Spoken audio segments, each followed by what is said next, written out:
right, sports fans, you guys thought we were going to take a break this week, but we didn't. We're back on the air, SoFloRadio.com, December 26, 2013, the day after Christmas, Boxing Day. I hope everybody had a good Christmas. I had a good Christmas. I had 2 days off with the kids. Especially yesterday morning was just great seeing the kids wake up and all the presents right next to the tree. And my little boy, he's just ripping presents here and there. My girl is like, calm down, Lucas, calm down. He's like grabbing every single present deal and he's just ripping them up. Yeah, man. Where's my next one? That's what I did when I was a kid. You don't even look. You go, cool, next. All right, Troy Hall is in the house. So is John Pallett. And on the ones and twos, as always, the greatest producer in this game, Theo Garcia. What's up? December 26, 2013. We're the Sports Heads on SoFloRadio.com. We got a couple bowl games going on tonight. Bowling Green versus Pittsburgh. And I need Johnny Pallett on the computer. You got to update every single play. You have to update every single score. Every time Bowling Green scores, let them know. And every time Pitt doesn't score, don't let them know. Okay. Exactly. So I need. I can handle that. But what is the score on that game? It's tied up. It's tied up. 17 all and 12 minutes to go in the third quarter. Perfect. And who's favored in that one? Who did Troy Hall pick in that one? Troy, Bowling Green. Well, the line started at 4.5, and it went up to 7. Troy. So I guess everybody's betting on Bowling Green. Went up to 7. Went up to 7. Yeah. What? Yeah, it went up to 7. That's what. Wait a minute. Did Troy tell you to take him with 7? No, I didn't. 5.5. Oh. When I saw it, Vegas Insider. Yeah, it was 7. So wow. I guess everybody's laying the heavy cash on Bowling Green. They got Pittsburgh tonight, and you said it's 17-17, right? Yes. Start the third quarter in the Little Caesars Bowl. Also, we got Northern Illinois versus Utah State at 9:30. And help me out with this pronunciation. Poinsettia Bowl or the Poinsettia Bowl? Poinsettia Bowl. And where's that being played at? What state are they in? Oh, I don't know. What city is that in? I believe it's California. All right, so it has to be because it's the late game right here in 9:30 game. So Northern Illinois is playing Utah State, and what's your opinion on that game, Troy? Before you move on, Utah State scares me in that game because everyone's going to be laying on Northern Illinois because everyone knows the quarterback. Yep. Nobody knows anything about Utah State. Their quarterback got hurt mid-season, and he was a real good quarterback. But Utah State's got a pretty good defense. A lot of their kids are older. They got some 24-year-old kids on that team. Men. But when we did a bowl game special here on SoFloRadio.com Sports Head Show, did you pick Utah State or you picked Northern Illinois when I had my my pull sheet here? I do not remember. Come on. You don't remember? I don't remember. I think you had Northern Illinois because I turned in my sheet today. I think I did too. Yeah, so it is San Diego. It's in San Diego? San Diego. Yeah, and what's the spread in that game? Anybody know that Northern Illinois, Utah State? I think it's 3.5. 3.5, Northern Illinois. And Northern Illinois... Wait. Northern Illinois is always favored by 3.5? Yeah. Stay away. Yeah. Stay away? Yeah, it scares me real bad because Northern Illinois can't stop the pass. Last time Northern Illinois was only favored by 3, they lost. Against Bowling Green? Bowling Green smoked them by 20. But this guy, the quarterback of Northern Illinois, and I can't... What's his name again? Jordan Lynch. Yeah. It was a Heisman candidate, right? Yes, he was. He was a finalist. He was in New York. Yeah. So it should be a good game. Northern Illinois versus Utah State. A lot of things going on, especially in the NFL. We last night, it was the whole day. The NBA from noon all the way up till 12 midnight, and we'll get to the NBA later because I have a lot of things to talk about the NBA. It's so sad what the NBA is turning out to be. I don't know if you guys agree with that, but and I know Troy Hall doesn't like the NBA anymore. How we used to follow the NBA in the 80s and 90s, and it was that magical decade. Yeah, exactly. But the NBA today is so bad, and we'll get to that later. And also, we're going to go through some NFL notes. I know Aaron Rodgers was cleared to play, right, guys? He's playing Sunday against the Bears. Yep. And also, Romo still question mark. Is he going to play? No, he's out. Well, Schefter says no, and Cowboys say maybe. And Jerry Jones says maybe. Yeah, on Jerry Jones' show. I think it was yesterday. He was saying that don't count him out. He just got an epidural this week. I mean, he's in bad shape. So what happened to him? I don't know. He messed up his back. But he played the whole game last week, right? Yeah. I don't know. He did play the whole game against Washington. That could have been afterwards. He played through the pain. Yeah. They had to win that game. Well, they didn't have to. That game didn't matter to either team. So if he doesn't play, it's going to be Kyle Orton, right? Right. Right. And they also signed John Kitna, who's 41 years old and hasn't taken a snap in how many years? A few. Since he was with the Bengals? I don't even know. And then Kyle Orton hasn't played a game since, 2 years? He hasn't played a game in 2 years, Kyle Orton. So the Cowboys, I think they're in big trouble, man. And we'll get to the Cowboys later. Is there going to be some changes if they lose this game? Jerry Jones is saying that he's happy with Jason Garrett. It's a lie. Which is, probably. No, he is happy with Jason Garrett because he can make all the moves that he wants. It's a lie. He has his puppet boy there. If he gets somebody else, then it's going to be somebody who doesn't agree with Jerry. From all reports, Jerry likes him because he could do whatever he wants, and Jason doesn't say anything. Yeah. He's got to win. Also, we're going to preview the University of Miami versus Louisville game on Saturday. That's a 6:45 start on ESPN. The Russell Athletic Bowl, and a couple of great articles today in today's paper about UM and how Louisville is just stacked with a lot of Miami players. Right. Right. These were players that, kids that were not supposed to, but they wanted to go to University of Miami, but they ended up going to Louisville, and it's a big game for those kids. And I think it's a huge game for Stephen Morris, and we'll get to that later.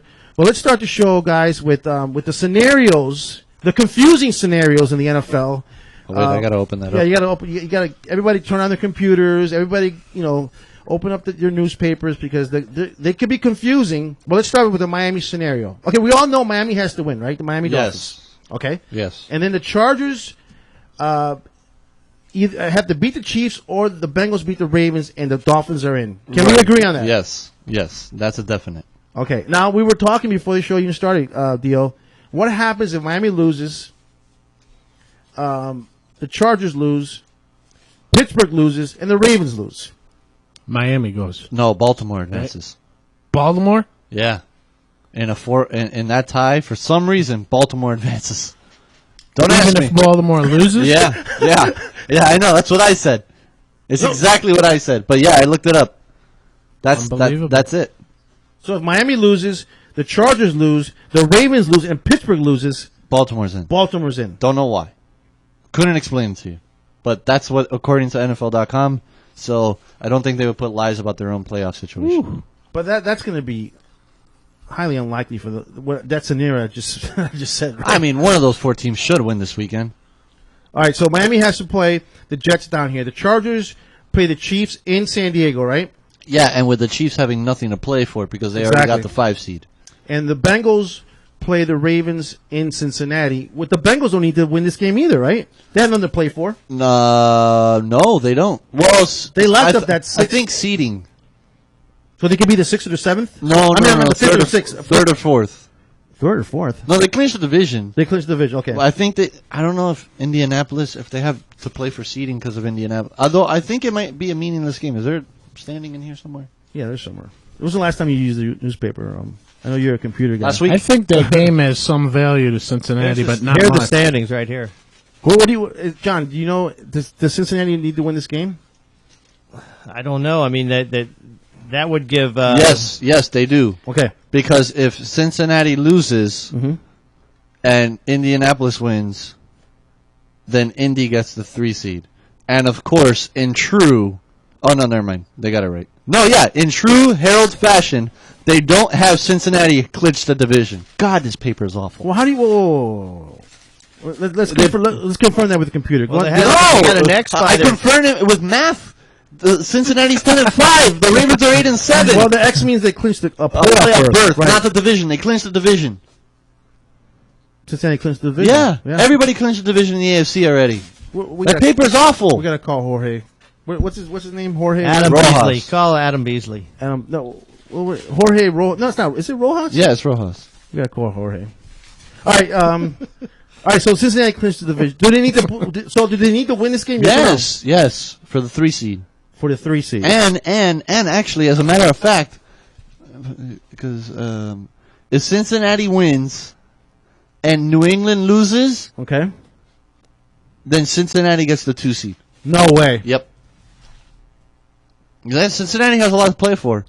Cincinnati's 10-5. New England's 11-4. Cincinnati's playing for seeding right now. Okay. They either want to play I mean, How confusing. you is this? probably prefer to play whoever's sixth than the freaking Chiefs. All right, so New England needs to win too, because if Yeah, New England wins. they want to buy, they got to win. Right. Everybody's got something to play for in the playoff hunt in the AFC, with the exception of Denver. Wow. No, I think Denver's got something to play for too. Yeah, Denver loses and New England wins. No, Check no. this again. Yeah, check it again. Jeez, this thing's confusing. I know in the NFC, nobody's clinched. Yeah, if Denver loses and New England wins, New England's the number 1 seed. Damn. Yeah, everybody's got something to play for. It's great for the AFC this week. It's awesome. How about the NFC? Nobody's clinched the division yet. Nobody's clinched the division. The NFC's a lot of fun too, because we got Philly, Dallas playing. Whoever Winner wins of the that division. game wins the division. You have Chicago, Green Bay. Winner gets the division. Right. Carolina's. If Carolina wins, they clinch their division. Okay. And if Seattle wins, they clinch their division. Yeah. So, this is a great week. Yeah. The NFL couldn't be happier. How crazy is it, Troy, that if Seattle loses, San Francisco wins, San Francisco wins the division, and that puts Seattle in a freaking wild card. Yeah. And Seattle's the best team in the league, right? Yeah. Yeah. Seattle's the best team in the league, and they're going to be a Well, wild they just card. lost to Arizona at home. I mean, that was quite a shocker. And how crazy is this that Arizona, which let me look at their record. Arizona beat San Francisco. I think they get the 6th seed. They could end up 11-5, not even make the playoffs. No, they could. Because They're playing San Fran. I know, No, but I think if they're 10-6, they can't make the playoffs. if they lose, they can't make the playoffs. Right. No, if they win, they're in. I think. Yeah. Yeah, I think if So they New win, they're Orleans, in. New Orleans is 10-5. They lose. So everybody needs to win, right? Right. Yeah. Basically, this is the first time in quite a while. Who's out? Who's out if Arizona wins? Carolina? New Orleans. New Orleans? New Orleans is out. Oh, my God. And that's just you not being able to win on the road. Wow. All right. So That's here, a good team finally, that I was left out. able to pull it up. All right, go ahead. Break it down. Break it this down. This is just the AFC, though. Break it down. I already said the AFC. The AFC. Give us the NFC stuff. Yeah, I want the NFC. Because the Seattle, New Orleans, San Francisco, Arizona, those are the 4 teams that could be switching and hopping from here to there. So give us the breakdown on that. It's loading right now. Because we already know Chicago, Green Bay. The winner of that game wins the division. All right, here we go. Go break it down. All right. Seattle would clinch NFC West and home field advantage throughout the NFC playoffs with a win or tie, or if San Francisco loses. So Win or tie, or San Francisco loses. wow, yeah. Okay. So I guess there's no scenario in which Carolina could pass them. Carolina would clinch NFC South and a first round bye with a win, and or a New Orleans loss, which and Carolina can clinch home field advantage throughout the NFC playoffs with a win, Seattle loss, and San Francisco win. Holy crap! So basically, the playoffs start this week. Yeah, Yeah. they really do. Like I said, Philly, they win, they get the 3 seed. Okay. And Dallas is the same scenario. And then, Philly, Dallas are just playing for the NFC East. The Bears and the Packers is the same scenario. I mean, they're just worried about, it can be seeding implications between those 4 teams, but nothing major. Yeah. Now, oh my God, San Francisco might still get home field advantage throughout the playoffs. San Francisco would clinch NFC West and a first round bye with a win and Seattle loss, or would clinch West and home field advantage throughout the NFC playoffs with a win, Seattle loss, and Carolina loss, meaning San Francisco's already clinched the playoff berth. Wow. And I don't think it says that here. Nope, it doesn't. Because they could be out of the playoffs. No, I don't think so. Yeah. No, because Niners are in. Niners. They're are in no matter what. They clinch the I think playoffs. the Niners are in no matter what. It sure seems that way by know. what I'm reading here. Well, let's break down the games here. Okay. Because there's no scenario between Arizona and New Orleans where San Francisco has any implications on what happens to them. Meaning, San Francisco has clinched a berth, and New Orleans and Arizona are battling out for that 6th seed. And here's the scenario for Arizona: a win, New Orleans loss. They're in. So New Orleans is hosting Tampa Bay. They shouldn't lose that game. New Orleans is hosting Tampa Bay. Seattle's hosting St. Louis. They shouldn't lose that game. But can Arizona win and still be left out? Yes. Yeah. It's unbelievable. Well, let's see. Yeah. Because if New Orleans wins, they're in. And what's that record for Arizona? 11-5. So they can be left out at 11-5. That's Yeah. what we I were said that saying earlier, earlier. Yeah. Wow, unbelievable. That's insane. All right, Arizona, San Francisco, Arizona should be a great game. Hopefully that's on Fox. What a job Bruce Arians did with freaking Unbelievable. Arizona. Yeah. He did it with Indiana. Homer. He did it with Indianapolis last year after Pagano ended up with with the cancer, and he turned that team around. He flies out to Arizona, and he turns that thing around. Yeah, Carson, like you said, Carson Palmer's your freaking quarterback. He's got Todd Bowles running the defense, I believe. Yeah, I wonder where he used to be a coordinator. And a head coach. And, Yeah. Well, that was like for a week Well, or two. at least he was No, still the man. Do you know what? To tell you the truth, a lot of Dolphin fans are going, this Bulls guy's not bad. Why don't we just Yeah. stick with him? Did you say Denver needs a win? Yes. Okay, so they're at Well, Oakland. you want me to go back to the AFC? They're at Oakland. Oakland stinks. Yeah. Pryor's starting. Oh God. And according to his agent, the only reason Dennis Allen is doing this is to expose Terrell Pryor for a crappy quarterback. Wow. Baltimore's at Cincinnati. That should be a good game. And I'm looking here. Yeah, Denver needs this win. Denver needs to win. Yeah, I can go through the AFC also. Look at these games that mean So something. much crap. Let me go down through the games. Okay, Carolina, Atlanta. That's a good. That means something. You're right. Carolina wins. Yeah, I mean, okay, break it down. I'm Okay, gonna name the games. You tell me what's going on. Okay, go. Carolina, Atlanta. Okay, Carolina wins. They get a first round bye. Okay. And if they win, Seattle loses, and San Francisco wins, they get home field throughout the playoffs. Damn. All right, Baltimore, Cincinnati. Okay, let's see here.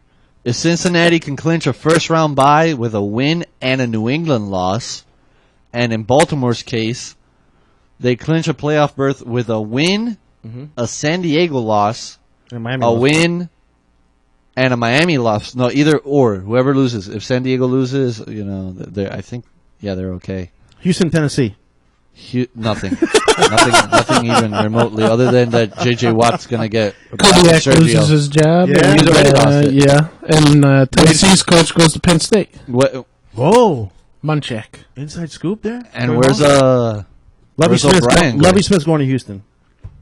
I don't know. Rumor has Bill O'Brien has NFL interest. So a lot of rumblings. Okay, next. How about the Colts? Do they need to win? Yeah, Colts can. Oh my God, I didn't even know this was a possibility.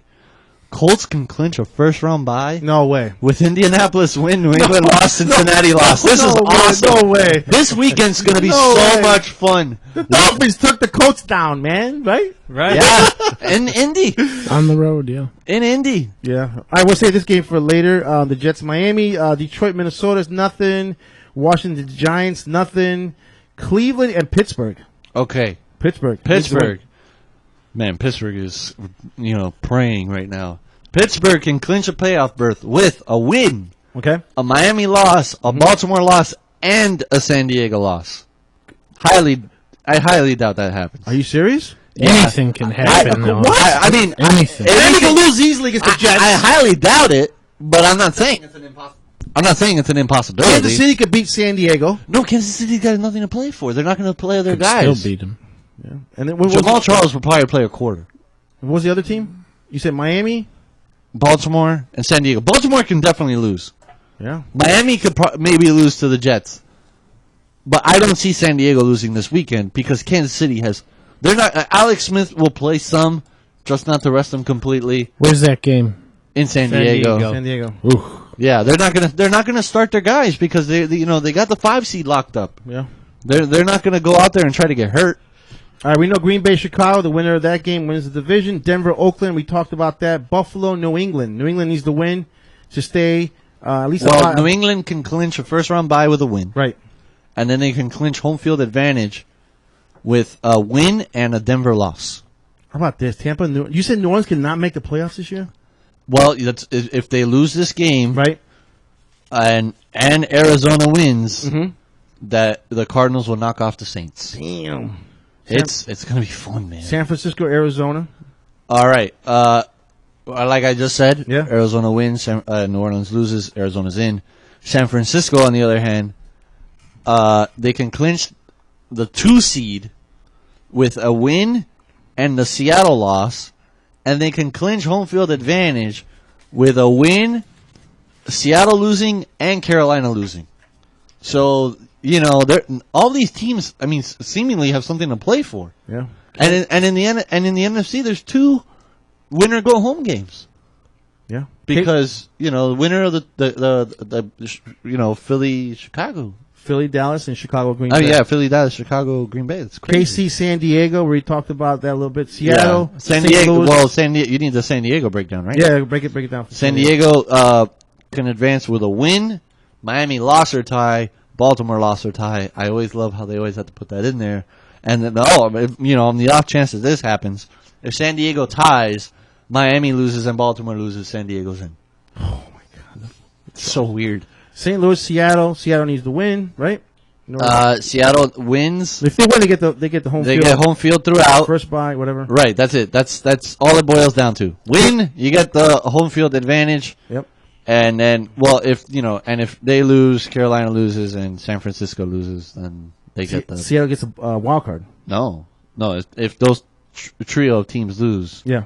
then Seattle would have the number 1 seed. Okay. Philadelphia, Dallas. We already know the winner wins the division. All right, let's get to the Miami game. Miami's favored by 6.5 at home against the Jets. Last week they lost 19-0 against the Buffalo Bills, and I think Troy Hall was the one saying that. I said they were going to beat New England. Probably, I was saying they're going to run the table. You said they'll beat New England. They'll lose against Buffalo, right, Troy? And then they'll beat the Jets. What did I tell you about the damn Buffalo game? I was so scared. I thought they would lose to New England too, Well, but I Yes, thought it yes. would be very close. Right, right, and right. Obviously, it was. but you said you definitely said they were going to lose up in Buffalo. Buffalo gets somebody every year. Yeah. They're never in contention for And they anything. got us twice. Tannehill gets sacked 7 times, Johnny Pallett. 7 times. Where was the offensive line? Out to lunch. Yeah. After they got an A last week by Salguero? They got killed by a 5'7" rookie nickelback. And I included all those adjectives on purpose to just, exaggerate how bad that was. Nobody in Buffalo even went to the game. It was blacked out up there. No, it was blacked out in Buffalo. 16,000 unsold tickets. And they kicked Miami's ass. Thad Lewis has bragging rights down here, right? Exactly. He beat Yeah. the Dolphins twice this year. Did you hear the stat on Thad Lewis? What's that? Thad Lewis has 2 career wins, It's the Dolphins. both against the Dolphins. Unbelievable. A couple of notes on that game. 103 total yards by the Dolphins. They ran the ball only 3 times in the second half, John. 3 times in the second half. You're missing a key stat with that 103. What's that? Half of that came on 1 play. Yeah, you're right. 1 play.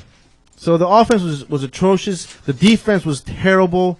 What can we say? Nothing.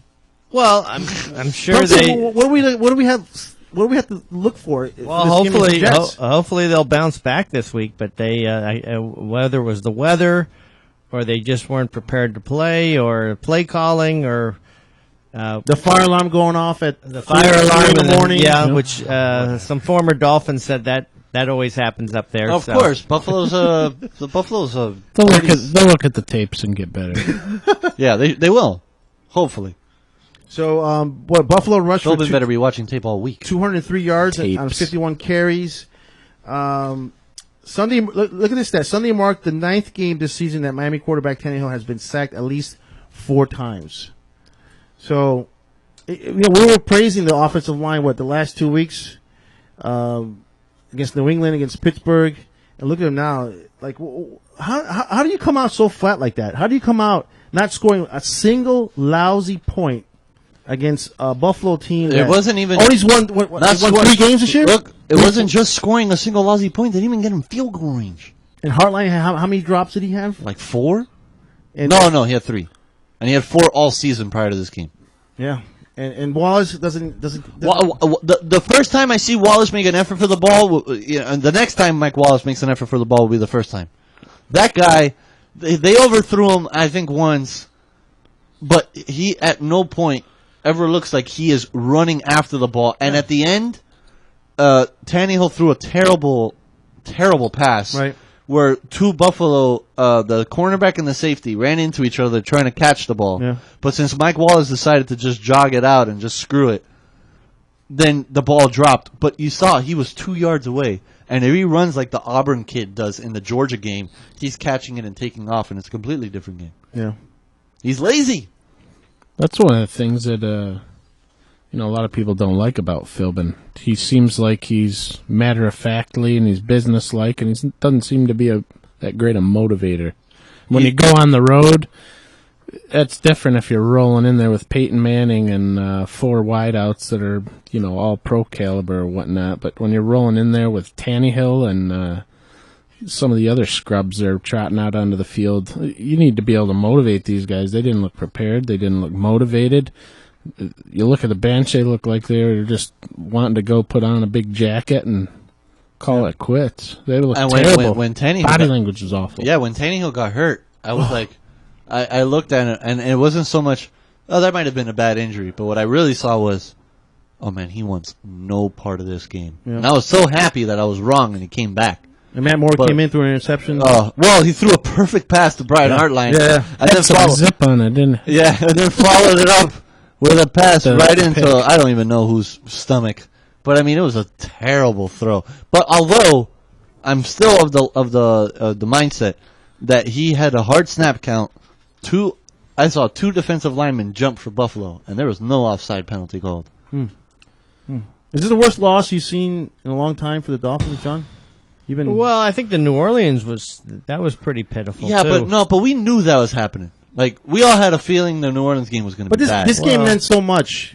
Yeah. It means so much to the Dolphins. If they would at the beginning of the year, if they would have won this game, they would have been in total control, man. Right? Yeah, total control. They wouldn't have to worry about anything. Yeah, they just win.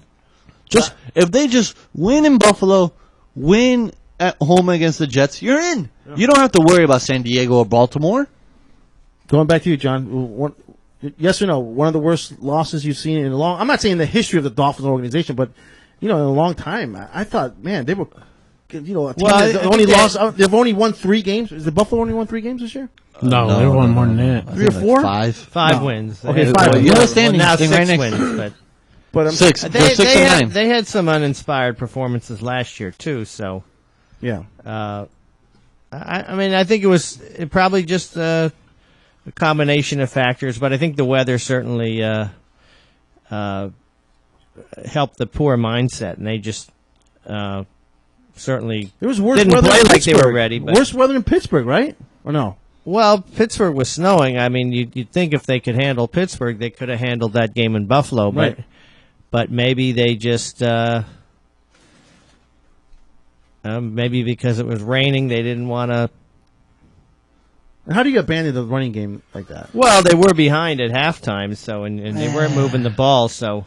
You still got Buffalo was giving up 127 but rushing yards a game. their longest run was 3 yards. So you got to keep attacking. Philbin's been outcoached badly twice by Doug Marrone. I think that's Sherman. Badly.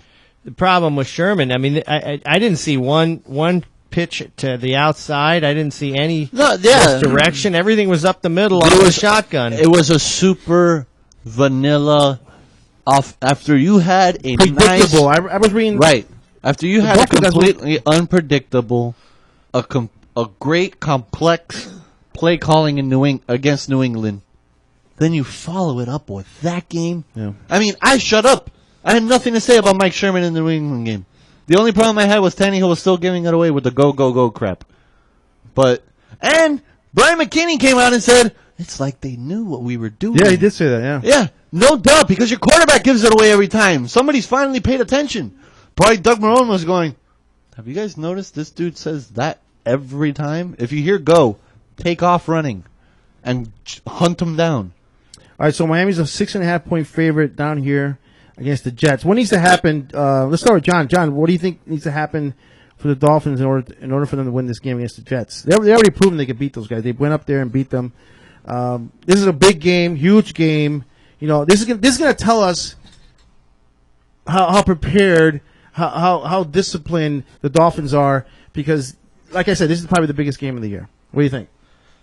Well, sure. I mean, they've got to run the ball, and they've got to be able stop the run. I think that was evidence against Buffalo. They could do neither. So they've got to be able to run the ball, take some pressure off of Tannehill, and they've got to be able to stop the run. I mean, you'd think with Starks and Soliai that they'd be able to be more consistent with the run stopping, but that's certainly been a problem all season where that was the strength of the team, the defensive line, and for whatever reason, they just have not been consistent. A few good games, but... How did Cameron Wake play against the Buffalo Bills? No sacks? I don't think sacks, so. but I think Buffalo ran the ball. They ran the ball a lot. Yeah. And the amazing part was C.J. Spiller couldn't get much going, but Fred Jackson, they couldn't stop him, and they were running the same plays. It was the same play. They ran the same play with Spiller that they ran with Fred Jackson, but for some reason the holes opened up for Fred Jackson, or he's just a better runner than Spiller. I don't know what the hell happened. But they ran a super vanilla offense too. Yeah. Buffalo was just in shotgun, played that spread offense for Thad Lewis because he doesn't know how to take the ball out of center. And then just, it was a pass play. It was that. There was maybe some play actions, but it was all out of the shotgun.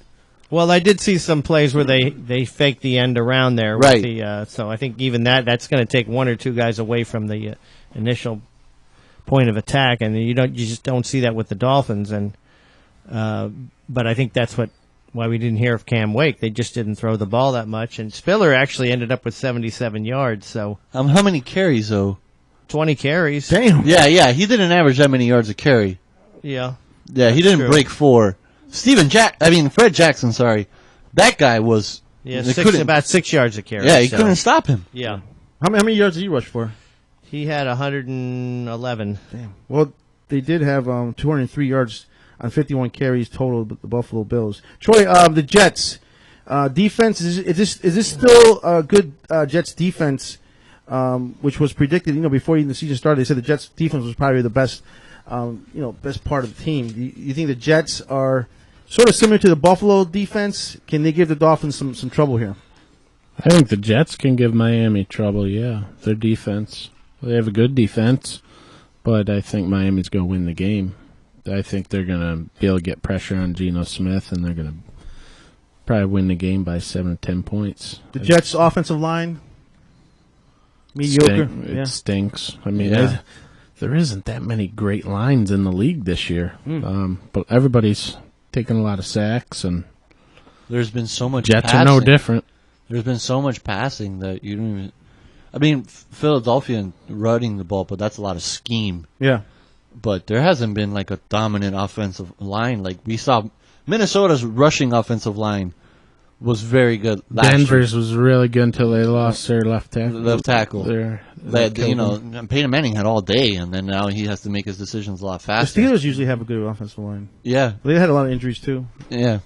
Willie Colon, whatever, all those other guys getting hurt. But what's your opinion on the game here, Troy? Dolphins, Jets. You're saying the Dolphins will win by 7 to 10. Dolphins win. Yeah, by 7 to 10 points, something like that. What's the key? Dolphins' key. Running the ball, passing the ball. You're getting pressure on Geno Smith, getting those turnovers that he's known for. Yeah. That's going to be the key because they're not going to move the ball up and down the field on the Jets. That's just not the way it works with that defense. They're too good. But you get some turnovers, get the ball in their area maybe a couple times. Keep your defense off the field. I think they're gonna win this weekend. Theo, give me your opinion on this game here: Dolphins versus the Jets. The Miami's favored by 6.5 here in Miami. What's the key for the Dolphins' victory on Sunday? I think it's just a matter of not turning the ball over and just making, just killing Geno Smith every opportunity you get. How many turnovers did they have against Buffalo? Not. Yeah, that wasn't a problem. They had two. But Matt Moore killed that drive. Oh yeah, but that was. Well, no, man, you're trying to come back. Yeah, but you had 100 yards for the game. Yeah, but that was You stink, and you're going to get killed by anybody. The offense stinks. Period. It was garbage. But I don't think turning the ball is the problem right now for the Dolphins. But here's the thing: you turn the ball over against a bad team, they're going to beat you. Yeah, I think if you run the ball, at least average, run the ball. You're not going to run the ball against the Jets. The Jets are giving up 3.3 yards a carry that leads the NFL. They're not. You're not running on that team. And the Dolphins could have drafted Richardson instead, and they trade up for a guy who's not even seeing the field. Yep. Yeah. And they could have had Reggie the Bush tackle. for cheap. Now let him go. Joe Bell looks better than Reggie right All right, now. before we go to break, give us your key of the Dolphin game versus the Jets. I think it's just the defense. The defense is the one that's been leading this team. Pressure on Gino, just like Yeah. Troy said. Yeah, just, and I don't know. I would see what you could do, because honestly, by all accounts, apparently the Jets secondary isn't that great. You know, their rush defense is unbelievable, but at least the Jet fans I know, they've always said their secondary is terrible. Yeah. You know, they went out and got Ed Reed thinking that would help, and well, that hasn't worked. But the Jets have 7 wins. What's going to happen to Rex Ryan if he loses this game? Well, I don't think Rex is losing his. Rex Ryan has 7 wins with that team. yeah. There is no one on that team. The quarterback's terrible. The running backs are terrible. Got no receivers. You got no receivers, no tight ends. The offensive line's crap. They have no offense, and he has 7 wins. His defense is unreal. They got Richardson, Wilkerson. There's another son. I can't remember his name though. His job is safe. He's not on the hot Yeah, seat. no, he shouldn't. He shouldn't. He's on the hot He's seat on the hot just seat because it wasn't brought in by the GM. Yeah, GM doesn't like him. The owner loves him, but they got to bring in an offensive coordinator that knows something, and the GM needs to surround himself with some offensive pieces, because that draft, all they did was draft defense, and everybody knew the defense was fine. Yeah. Yep. All right, Johnny Pallett, listen to this stat. Well, it's not a stat, but it's something I read in the paper. After Sunday's game, 14 players will become unrestricted free agents. Talking about the Dolphins here. When the league calendar turns over in March, 3/4 of Miami's defensive backfield, including Grimes, Carroll, and Clemens, could be gone. Well, you got a problem there. You got to sign. Well, you certainly got to sign Grimes only Grimes. signed for 1 year? Yeah, because of the Achilles. Well, because of the injury. Yeah. So you're going to have to pay $8 or $9 million for him too. I think he's gone. Put yourself in Grimes' sneakers or whatever, or cleats. Is he going to sign with the Dolphins? Well, I think Does he see a future in his team? If the Dolphins pay up, I mean, I Or think is he just looking for the money? Well, I At think this point, when you have an Achilles injury, you're looking for money. Yeah, I mean, I think he's definitely looking for the money, but I think that's the only way he stays with Miami. It's got to be a 3-year deal, and I think you got to pay him $27 million. So, Yeah, but they do have some money. They do have some money under the cap. I mean, Nolan Carroll. I think I mean, you drafted 2 cornerbacks this past draft, so I think he's certainly expendable. And Clemens, I think he's got 1 interception, and I think he has 1 play. 1 interception in 3 years as a starting Safety. safety. So I mean, He's awful. I don't think you're going to lose much with him. So But Grimes is the main guy. Yeah. well, I think you got to. I think you got to re-sign Paul Soliai because he's. I don't know how he's graded out this year, but I mean, he played unbelievable. Randy Starks is. I think game. Randy Starks is 32, so I think you got to go with the younger guy. And Right. and Soliai, I think, was an All-Pro last year. So And Odrick's looked good this season. and Odrick has looked good, Yeah. but I don't think he's a free agent. Is he? No. But I'm saying, but you can let Randy go. Yeah, I think you could let But Randy go. Soliai had double teams, maybe all game. Yeah, in that Buffalo he's a game, beast. maybe all game. He was blowing up that offensive line, and the linebackers were nowhere to be found. Nowhere.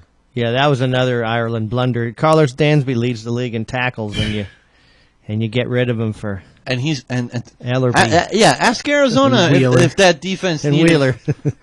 how Carlos Dansby, between Dansby and Washington, those 2 linebackers over there in Arizona just kicking ass. Yeah, All right, so we got Grimes and Soley are the main guys. yeah. On The defense, Dolphins need to sign. they've got to on keep defense. those guys. I mean, I don't know what goes through Ireland's mind sometimes. So I think Grimes Nothing. he's an all-pro cornerback, Troy? Grimes? Yeah, I Grimes, think- yes. Yeah. Yeah, he's Got a to Pro Bowler. re-sign him. He's a Pro Bowler for sure. And Paul Soley, you got to re-sign those 2 guys. I mean, they Buffalo attacked Grimes at the beginning of the game, sending out their flyers and Woods and Marquise Goodwin. yeah. You know, whoever was matched up on Grimes, and they kept sending him on these deep patterns. and none of them connected. Grimes was right next to him every play. I think it's going to take more than 3 years to keep him, too, after this year's performance. It's not easy to come out with good corners, especially guys that... So you're looking for 5 years? He's what, 6 foot? 6'1"? I don't think he's that. that tall. He's though. tall. He's short. He's like Short 5'10", guy? 5'11", yeah. And how long has he been in He's the league? not. He's a freaky athlete. Where you That's go to what- Well, he's freaky. I mean, they took a chance on him. Where you go to from college, Atlanta. Troy? I don't know where Grimes went. And how many years has he been in the league?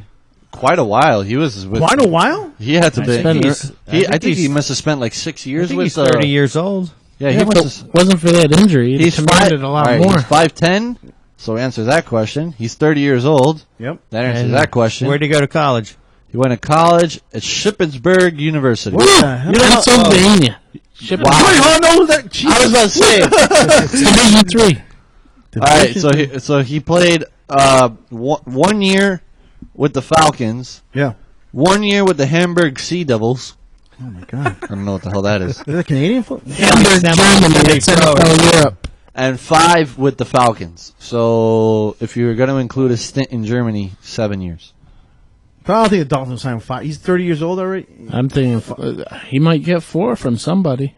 He played so 4 for played so 32. well. Yeah. Dolphins need to sign this guy. All right, let's go to break. And Pallet, give me an update on the Bowling Green. 20. It's all tied up 20-20 after 3 quarters. All right, 2020 Bowling Green in Pitt, All right. Little Caesars Bowl.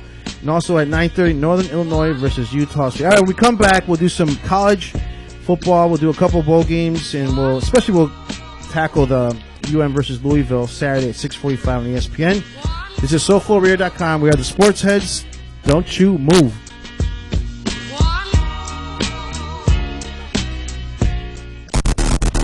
More of John Hitch and the Sports Heads next. Once upon a time, there was a girl named Stephanie who gathered a ragtag band of progressive jesters to rid the land of the great conservative darkness. And history was made in the great city of Madison when the sexy liberal comedy tour was born. Seems like a long time ago. And now is their triumphant midterm election return. Putting the band back together. Yes, we can.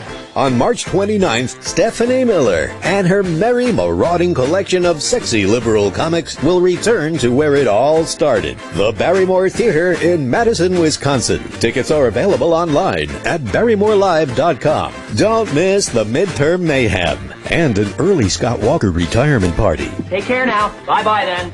That's the Stephanie Miller Sexy Liberal Comedy Tour, March 29th at the Barrymore Theater. Go to barrymorelive.com. Are you worried about losing your home to foreclosure? If you've been served by your bank, you have approximately 30 days to respond. If you do not respond, you could lose your home. You have rights. Learn your rights now by calling the National Foreclosure Defense Hotline.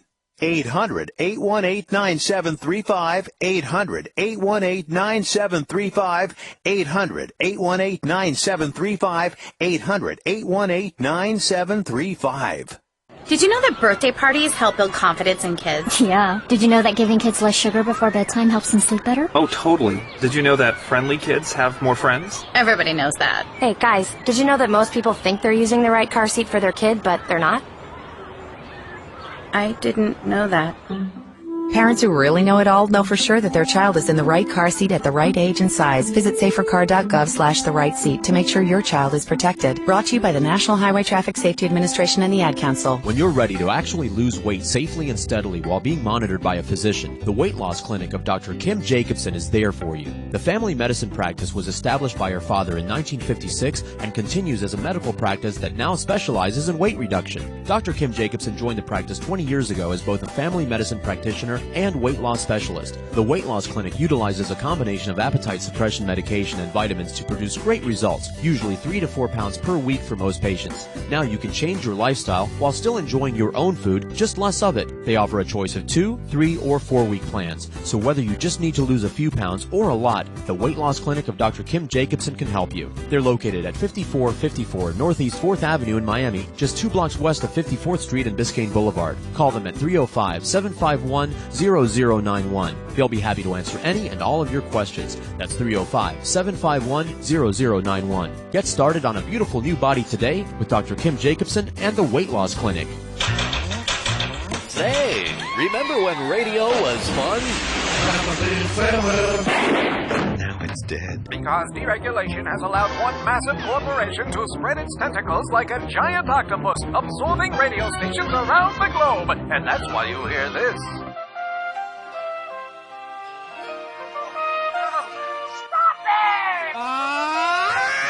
SoFlo Radio will stand and fight the corporate monolith. SoFloRadio.com. SoFloRadio.com. Now, back to John Edge and the Sports Heads. John Edge and the Sports Heads. On SoFloRadio.com. Certainly want to do a better job in the red zone. We kind of went down the field a lot. We got a lot of yardage. We need to score more points the second time around. I think we got to take advantage of our field position, the opportunities we get when we're in the red zone. But I thought we moved the ball consistently well, but we got to score more.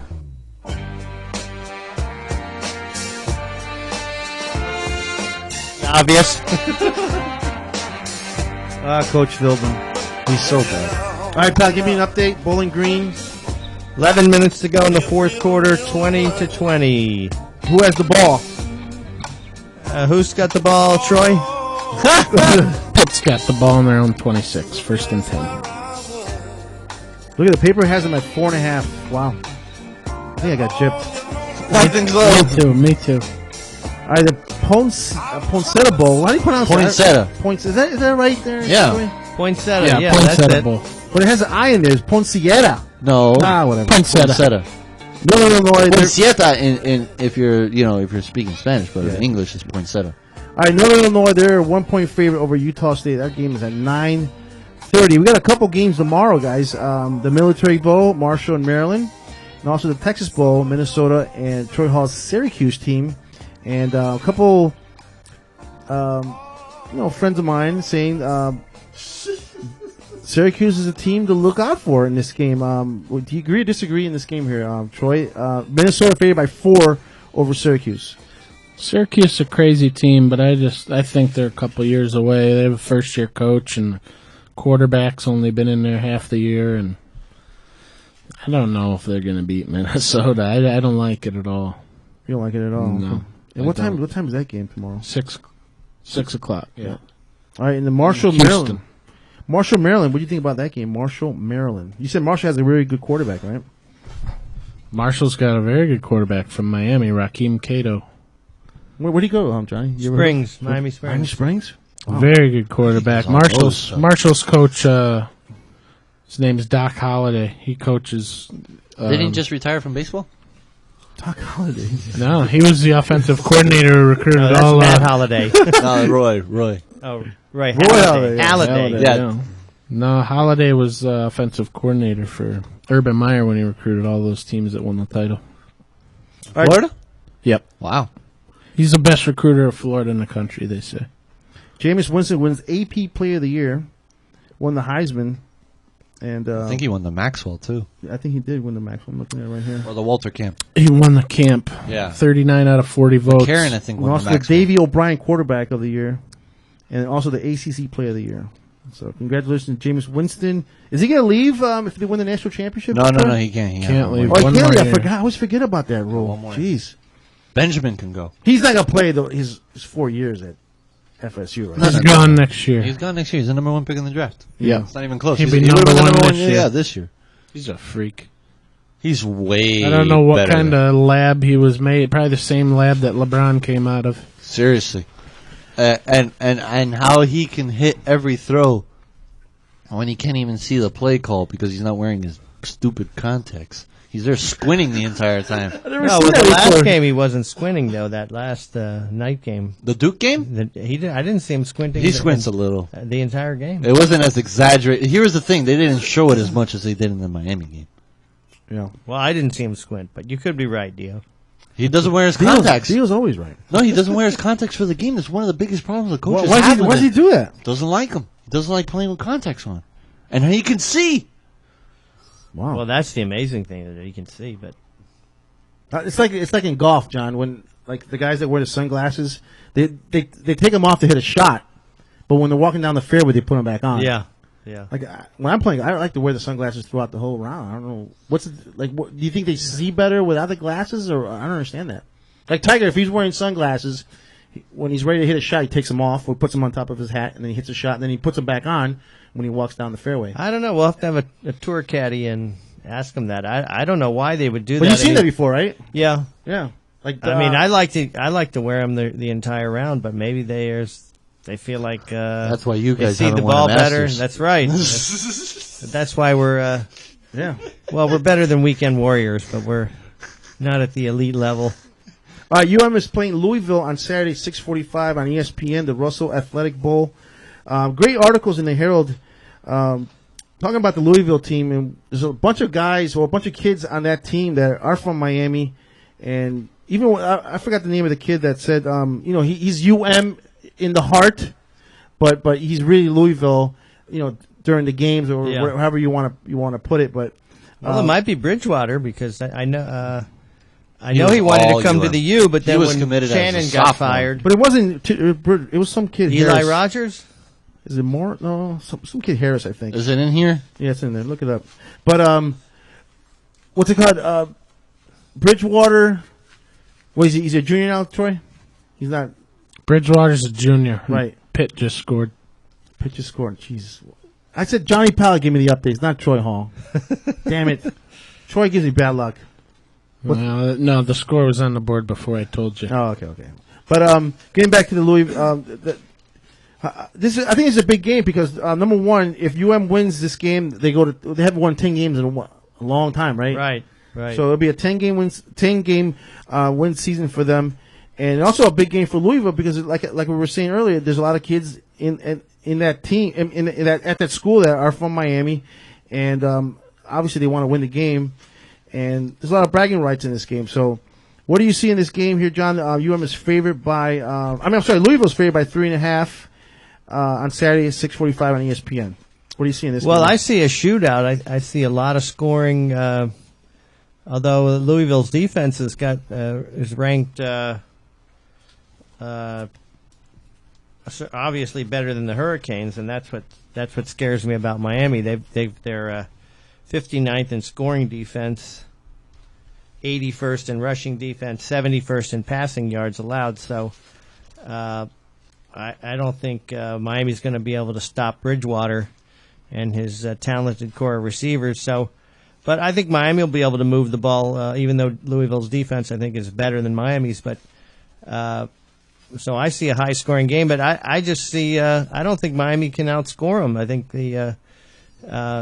Miami's defense has been really shaky, especially at the end of the season.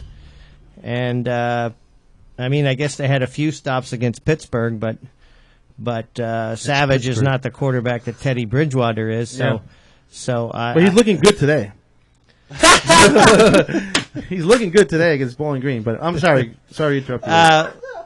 But I just don't see Miami being out to outscore or stop Louisville. So I think I'd love to see the Canes get 10 wins, but I just don't think defense has really been a problem. And apparently, according to Coach Golden, that they just don't have enough players yet. And so I just don't see the Canes stopping the Cardinals. Troy, these stats that I'm on. I don't even. Should I call them out? But they're playing in a weak conference. You said this earlier. Do these stats really mean anything for Louisville playing in a weak conference? You put them against other teams. I don't think this team will be as good as they are in their conference, right? No, because I don't think the ACC is a good conference either. Right. I don't think it makes that big a deal because Louisville last year went and played Florida and they housed them 24-7. Like Louisville's second against the run, they're eighth against the pass. Yeah, I don't buy it. Obviously, their schedule is just a joke. Right. What are you going to do? But you can chalk up 6 of those games Miami played to jokes, too. I mean, they didn't have many good wins this whole season. They didn't have a good win this whole season. Florida's still Florida, even though they stink. I guess. But so it's always nice to get that win. Oh, no, it's great. I love kicking the Gators' ass, but then it kind of lost some of its meaning. I'll still hold on to it. Georgia Tech wins, pretty good win. Yeah, not terrible. No, they had a couple decent wins, but I mean, Louisville's in the same boat. They only played Cincinnati and Central Florida, and besides They that, lost it was, to Central Florida. Yep. So Did Louisville finish with 1 loss or 2? One loss. One loss, Wow. and I'm not buying it. I think Louisville wins, and I'll take the over. 57's the over on that Yeah, game. I Louisville think it covering goes the over. 3.5. I think Louisville scores over 40 by themselves, and they win. Is this Bridgewater's last game, in your opinion? Yes. Yeah. He'll be Number drafted. He's gone because he knows Jameis coming out next year. Probably going to have, who knows? He won't throw at the combine because no top quarterback does. He's the highest. He's the smelliest. He's the best smelling crap out of everything coming out. Because quarterback wise, I mean, I think Derek Carr might be the only pretty legit one coming out this season. And if the UCF kids comes out, break it down to us. Bridgewater, what do you see? Great, get arm. He fits a lot of the offense. Is he a smart quarterback? Is he in the pros is now? He mobile? Give us the breakdown of Bridgewater. If you owned some NFL team, would you draft this Teddy Bridgewater as your quarterback? Well, it depends what kind of offense we had, but he seems to fit a lot of them. Yeah. He's mobile. Okay, He's got an arm. Okay. Seems to be pretty intelligent. Okay. His accuracy seems to be pretty good, although it's been a little scatterbrained at times. I'm not sure their receivers are what they were. I think their receiving core was a little better last year. it was. How about height wise? Is he 6'4"? He's good. Okay. He's got everything there, but I think the reason people aren't. I think people were higher on him before the season started. Yes. Last year, after whooping Florida 24-7 in the bowl game, people were real high on him. But now, because they lost one game to Central Florida and they haven't been scoring 70 like Baylor, now it's like, he's still really good, but he's not number one. But let's go back to what we were talking about earlier. Put him in a tougher conference. Put him in the SEC. Right. Is he that quarterback that we see now? Yes. Really? Okay. I think he is. Okay. Yeah. I think the SEC's defenses this year were down. Because they finally had some professional style quarterback. You had some really good quarterbacks. You had Aaron Murray. You had Johnny Manziel. Nick Marshall. Yeah, they finally had some. They finally had some quarterbacks who could throw the ball, and they're putting up numbers on SEC defenses. Yeah. So this is the first year. Well, the last 2 years since Missouri and A&M came over that the SEC has finally faced an offense. Yeah, and I think Jameis is going to fire up. I think they're going to fire up 60 on Auburn in the title. After what Missouri did to them in that SEC game, even though they lost, they scored a lot of it's points. It's going to be 60, unless Auburn sits on it, and I just don't see. Well, I don't know, because the last time I thought an offense was going to come out of the gates firing was that Oregon when they played Auburn, and that ended up. I think the over/under in that game was like 70-something points. Wow. Auburn's defense terrible. It was so under that game. Yeah, what's your opinion on this game here, Louisville and Miami? Who you like, and tell us why? I think Louisville wins, and I think it's for the same reasons that that we've been pointing out. It's the defense. Miami's defense is not up to snuff right now, and they started out really well, but I think it's like what Troy has told us, they don't have enough scholarship athletes, so you can last the entire season. And, maybe this break helps. I mean, they'll have like a month off, I think it is. Yeah. Since their last game. So maybe that'll help them some. But Stephen Morris regressed. No Duke Johnson. Maybe Philip Dorsett can do something in this game, but it's not looking good for Miami. But now, here's the thing. They're only a 3.5-point dog. That's telling you something, I think. Yeah, it does. It tells you that Vegas gives them a chance, and Vegas maybe even thinks that Miami's winning this game. Yeah. Troy, Marcus Smith, we talked about this earlier at the golf course. This guy was a quarterback, turned to the offensive end. He had 12.5 sacks this year for Louisville. Give us something on this guy. You ever heard of this guy, Marcus Smith? I've heard of him. He's a real good football player. And everyone's going to say the same thing about him as as they say about Bridgewater. Yeah, who's he played against? But the bottom line is when you have a lot of sacks, it doesn't really matter if you're playing Division I football. It's pretty impressive because teams are going to game plan for you once they know about you, and they have been. Miami's going to have to do the same thing. They're not going to be able to block him straight up on the outside. they're going to have a back to stay in, or they're going to have a tight end to that side. They're going to have to keep their eye on him. Otherwise, he's going to be in the backfield all night. Johnny Pat, Stephen Morris, his last chance, at least to show the scouts that he's an NFL quarterback. We before the season even started here on the show, we were saying that Stephen Morris, we all know he got hurt, the ankle injury. I'm not sure how bad the ankle was. People saying that it was really bad. That's why we didn't really see the real Stephen Morris. But his last chance, and Troy, I'm gonna get to you to show the scouts that he's an NFL quarterback. Is he an NFL quarterback in your mind here, John? What'd you say? Third round? I mean, seventh round. Looks like somebody's. Was that you? That was you. That was saying the 6th or 7th round for who? Morris? Yeah. Wow, what a fall from grace. They're predicting him 6th or 7th. He was a second-round pick in the middle of the season. Yeah, but if he has a great game, do you think it could change the mind of some of the scouts and some of these NFL teams that need quarterbacks? I think if he has a great game, that could raise his stock. And it's possible. I mean, Golden says his foot, his ankle's 100%. So I'm expecting a good game. I don't know about a great game. He just doesn't seem to. I guess I don't know if it's Coley's offense, but he doesn't have the checkdowns that Jed Fish had last year, and I haven't really seen a great diversity of play calling from James Coley. So I think he'll have a good game. And maybe his stock will rise a little bit, especially he's healthy. I think he'll probably have some good scrambles out of the pocket, he'll probably have a long pass, maybe for a touchdown. But I just don't see I don't see him going crazy that last game. He just was inconsistent all year, and I think he'll have a good game, but not a wow game. Can one game make a difference, Troy? Can this game, like that Stephen Morris is going to play here, can it make a difference? Can it say, this guy could be an NFL quarterback here? He's not going to be an NFL quarterback, but it's going to make a difference where he's drafted if he throws 6 touchdowns. Yeah. I think he's going to be a late round pick, like John was saying. I think it's going to be a 6th, 7th round pick. You're saying he's not an NFL quarterback? No, he's not going to make a roster. He'll be cut. And why is it? Because he's not good. Simple, pretty much. He's just not good. He's had ample opportunity to show it, and he's just not good. But you don't buy the injury thing, his ankle and all that. You don't buy anything. I did for a while. Yeah. And then it got old real quick. Yeah. We'll see. His ankle's 100%. We'll see how he does. I think it's going to be like a 41-27 type game. 41-27 Louisville. Wow. What's your opinion, Stephen Morris? He has all the tools for an NFL quarterback. He's huge. Yep. He's got a cannon for an arm. He's athletic. But, his accuracy is not all there. And, maybe he's just a product of...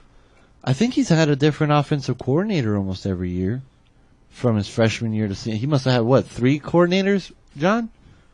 Yeah, that's correct. Yeah, so that's tough in college when you're, molding a kid if you have to change the play calling all the time. I think... Who was the OC when he got there? Before Fish. Whipple? Whipple. Oh, Whipple, yeah. Whipple, Whipple. yeah, hey, right. And then it was Fish and then Coley? Yeah. Correct. Yeah, and I think it's just...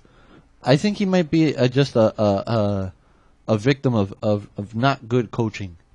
And just not having, some stability. He's had the same coach, for the past 3 seasons. Yeah, but he's missing throws. Yeah, that's what I'm saying. He's inaccurate. Well, that's not a coach throwing it. Yeah. No, and I think it's just he made a lot more. It just seemed like last year he made a lot more throws. And especially a lot of those long passes. He hit a bunch of those. I was all about him before the season started. Yeah, all of us were. Real high on him. Yeah. And then I was buying the injury, too. I bought that injury for 4 or 5 weeks. 4 or 5 weeks because he wasn't able to push off on his leg. He got hurt against Florida, right? At all. Was that the Florida game? He got hurt against Florida. The second. Was it the Florida game? No, it was in the Florida FAU. Atlantic? Florida. Savannah State. Savannah State. Yeah, it was the second game. Yeah, Savannah State. It was a bad team. I knew it was one of those. Yeah, third game of the season. No, I was high on him, and then I bought the injury for 4 or 5 weeks. But then after that, it gets old, and you saw him pushing off on his.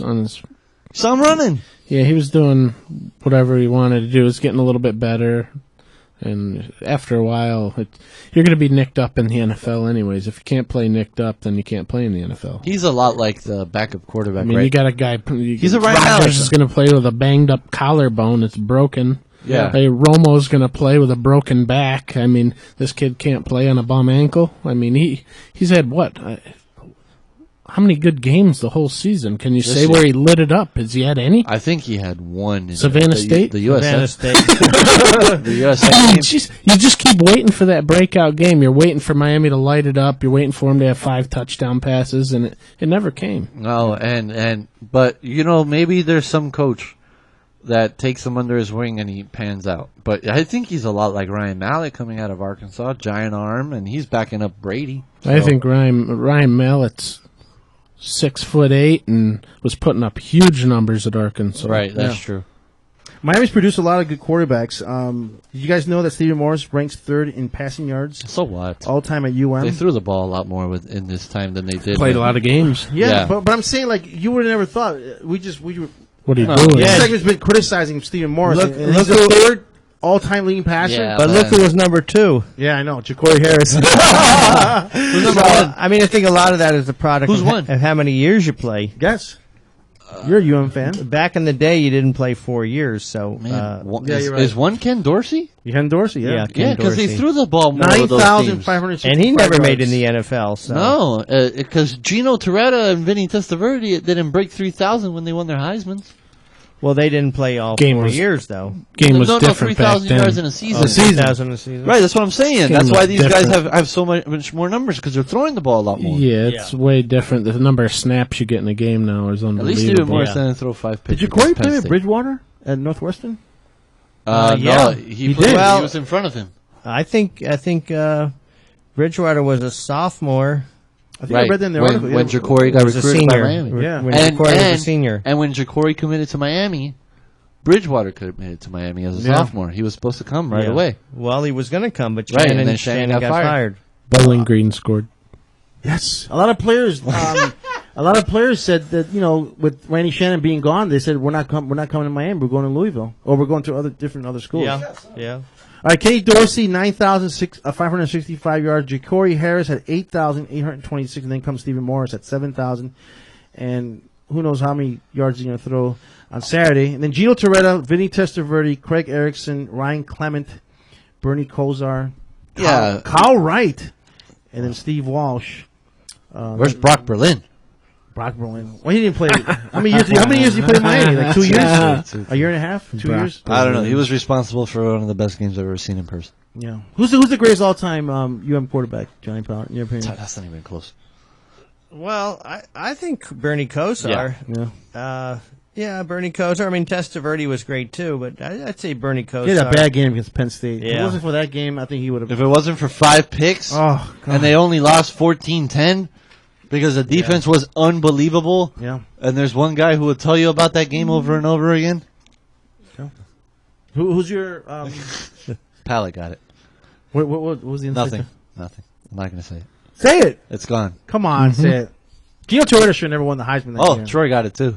It went right over your head. Gino Torretta should have never won the Heisman. I think Marshall Faulk should have won the Heisman that year. Yeah. When Gino Well, no, won. there was somebody else I think that finished right behind Gino too that should have won it. I'll look I think it up. Marshall Well, they Faulk. were Marshall 12-0 Faulk though. got the shaft because he didn't play anybody. Exactly. Played at San Diego State, right? And the Canes were 12-0 that year. They were 12-0, yeah. So Hey, before we go to break, deal. Troy, me and Troy were, and Troy says what year Nebraska? 95. The 95 Nebraska team is probably the best college team in the history of college football. Going against the Miami, was it 2001 or the 2001? 2001 team. 2001. What do you think about that? Well, I mean that's a tough one. I mean, I think you got to look at if Florida State wins that final game. I think you got to look at this Florida State team is. That's what I was. One of the greatest of all time. That's what I was saying. But the thing that's going to screw them is because Auburn beat Alabama. If they had came in and smoked an unbeaten Alabama, then I think you got to put them right up there with anybody. But now because you're playing a one-loss Auburn team, I don't think they'll get as much credit as they deserve for it. This is one of the best teams I've ever seen. Really? Florida State, yeah. Oh Yeah, yeah, that it's They're they haven't their closest loss. Loss. What was it? Boston College was 10. 14 points. It was 10. Yeah. 10 points. But the only thing you can rip is their schedule stunk. That's But about still, it. but your schedule stinks. But how many times do we see somebody's But look at, schedule? if you're going to put them against the greatest of all time, like that Nebraska team played 4 top 10 teams and averaged like a 32 point per game win margin. I mean, well, that 86 against that them. 86 84 team. The 86 UM team played God knows how many ranked With Dan teams. Cilio? Yep. No, that was 85. no, 86. That's right. That is the 86. They played, and then they lost to Penn State. Usually, 87 too. When you talk about that conversation, it depends what part of the country you're in as to who the best team ever was. Obviously, down here, people are going to say 2001 Miami. People in the Midwest will say it's 95 Nebraska. Nebraska had a couple of really good teams, but that Nebraska team was one field goal away from 3 consecutive national titles. I think they won 25 games in a row. They were unbelievable. They had a lot of NFL guys on their defense. Miami was in the Big East in 2001? Yes. Yeah. And Nebraska was in the Big... They're in the Big 12. Big 12, Big 12, yeah. And then... they played 4 top 10 were in their conference. Wow. Colorado was top 10 back then. Oklahoma was top 10. No, actually, Oklahoma stunk that year. Let's do this. I think Texas was good. Who else? If you look it up. And then if you're out west, a lot of people say like 72 USC. Yeah. Well, that USC was slaughtering everybody. Lynn Swan was a young player on that team. The USC team that won the BCS was 2006. Anthony Davis was their running back, won the Heisman back then. You're talking about the team with Bush won the Heisman. Yeah, no, but who's the quarterback? Matt Leinart. Matt Leinart. Yeah. That was a great team, man. I used to stay up to watch those games late. I thought both of those teams, when Vince Young at Texas and Leinart Bush, both those teams were dynamite, and you could see them on that crash course. How about weeks ahead of how time. about those Florida State teams with Charlie Ward? Those are pretty good teams. Yeah, but I don't think they always lost against Miami. But all right, but they didn't have the margin of victory the whole year that some of these other teams I think did. they had a national I don't think championship. they did. I don't think they're better than this Florida State team right now.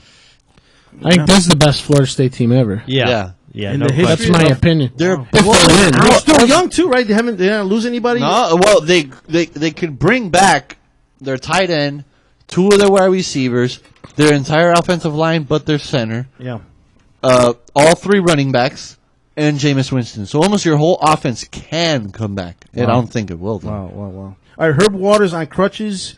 I think there's a very good possibility he's not going to play, right, John? Right. I'd say he's out. So that's bad news for UM. All right, let's go to break, and then we'll come back, and we'll do some NBA, and then we'll update what's going on with give us the Bowling Green score there. Oh, jeez. What's going on? Pitt's moving the ball. It's still tied. How many minutes left in the quarter? 3. I got 1 minute left. 1 minute left. Oh, my God. Tie score. Yeah, it might be 27-27. Oh, it's might be- 30 to might be looking at a 27. push. 30-27 Pitt with 1:17 to go, and Pitt's kicking off. It's over. No, it isn't. It could go overtime, and then No, you win but- by 7. Yeah, but that's a push. It's a push, but it's better than a loss yes. unless you parlayed it. All right, when we come back, we'll do some NBA talk. I'm going to talk about why the NBA sucks. Jeez. All right, keep it locked. SoFloRadio.com.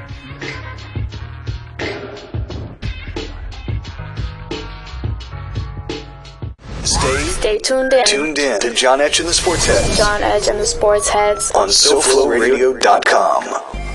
Put a team of professional consultants behind your home or business computer with Key Information Solutions, providing solutions to your internet and computing needs while keeping you on the cutting edge of technology. Preventative maintenance and networking support, hardware and custom-built computers. Let Key Information Solutions be your personal tech staff for your home or office with affordable hourly, monthly, or annual rates to fit anyone's budget. Call Key Information Solutions now, 954-973-3374.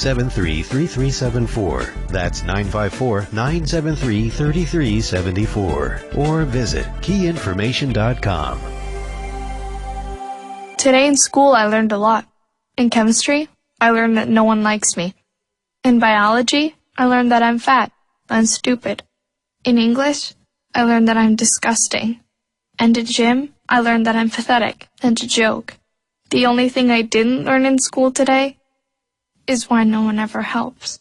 Kids witness bullying every day. They want to help, but they don't know how. Teach them how to stop bullying and be more than a bystander at stopbullying.gov. A message from the Ad Council. Can you tell if the leftovers from this dinner party are beginning to grow bacteria that could lead to severe diarrhea, vomiting, and stomach cramps? Listen. You can't see it either. Get leftovers into the refrigerator as soon as possible. Spoiled leftovers can make you very sick, or worse. Roughly 3,000 Americans will die from food poisoning this year, but you can keep your family safer. Check your steps at foodsafety.gov. Brought to you by the USDA, HHS, and the Ad Council. Hi, I'm LeVar Burton, and I'm proud to be a book person. How do I choose a book? Sometimes it's the cover, sometimes it's the title. I guess I'm pretty visual. If a book's really impressing me and the writing is really good, I will peek and see what the last paragraph is, because the endings of books should rock you. I am a book person, and if you're a book person too, read to a child and spark a lifetime of ambition. Join me at bookpeopleunite.org because reading is fundamental. A public service announcement brought to you by Reading is Fundamental, Library of Congress, and the Ad Council. Green light. Hey girl, school zone. I'm getting hungry. Car changing lanes. You want to meet me for pizza? Stop sign. Intersection clear. Yeah, street. Pizza sounds good. Ballin' Street? Girlin' Street! It's hard to concentrate on two things at once, like texting and driving. Stop the text, stop the wrecks. How will you stop texting and driving? Tell us at stoptextstoprex.org. Brought to you by the National Highway Traffic Safety Administration and the Ad Council. Here's the latest ratings you asked for. What is this? Where did all our listeners go? SoFloRadio.com. SoFlo, what channel is that on? It's online, sir. Wi-Fi radio. Oh, I see. But what channel is it on? Put your business on the leading edge of media advertising with the SoFloRadio.com network. Unlike antiquated AM or FM radio, your professionally produced 30 or 60-second ad will be heard live on SoFloRadio.com during the day and will be downloaded thousands of times a day on SoFloRadio.com, as well as being heard on our free podcasts on iTunes. Wi-Fi radio and Bluetooth are now available with BMW, Ford, GM Cars and Trucks. Don't get left behind. Contact SoFloRadio.com for details and our very affordable rates. SoFloRadio.com. Stay ahead of the game. Back to John Etch and the Sports Heads on SoFloRadio.com. Certainly want to do it.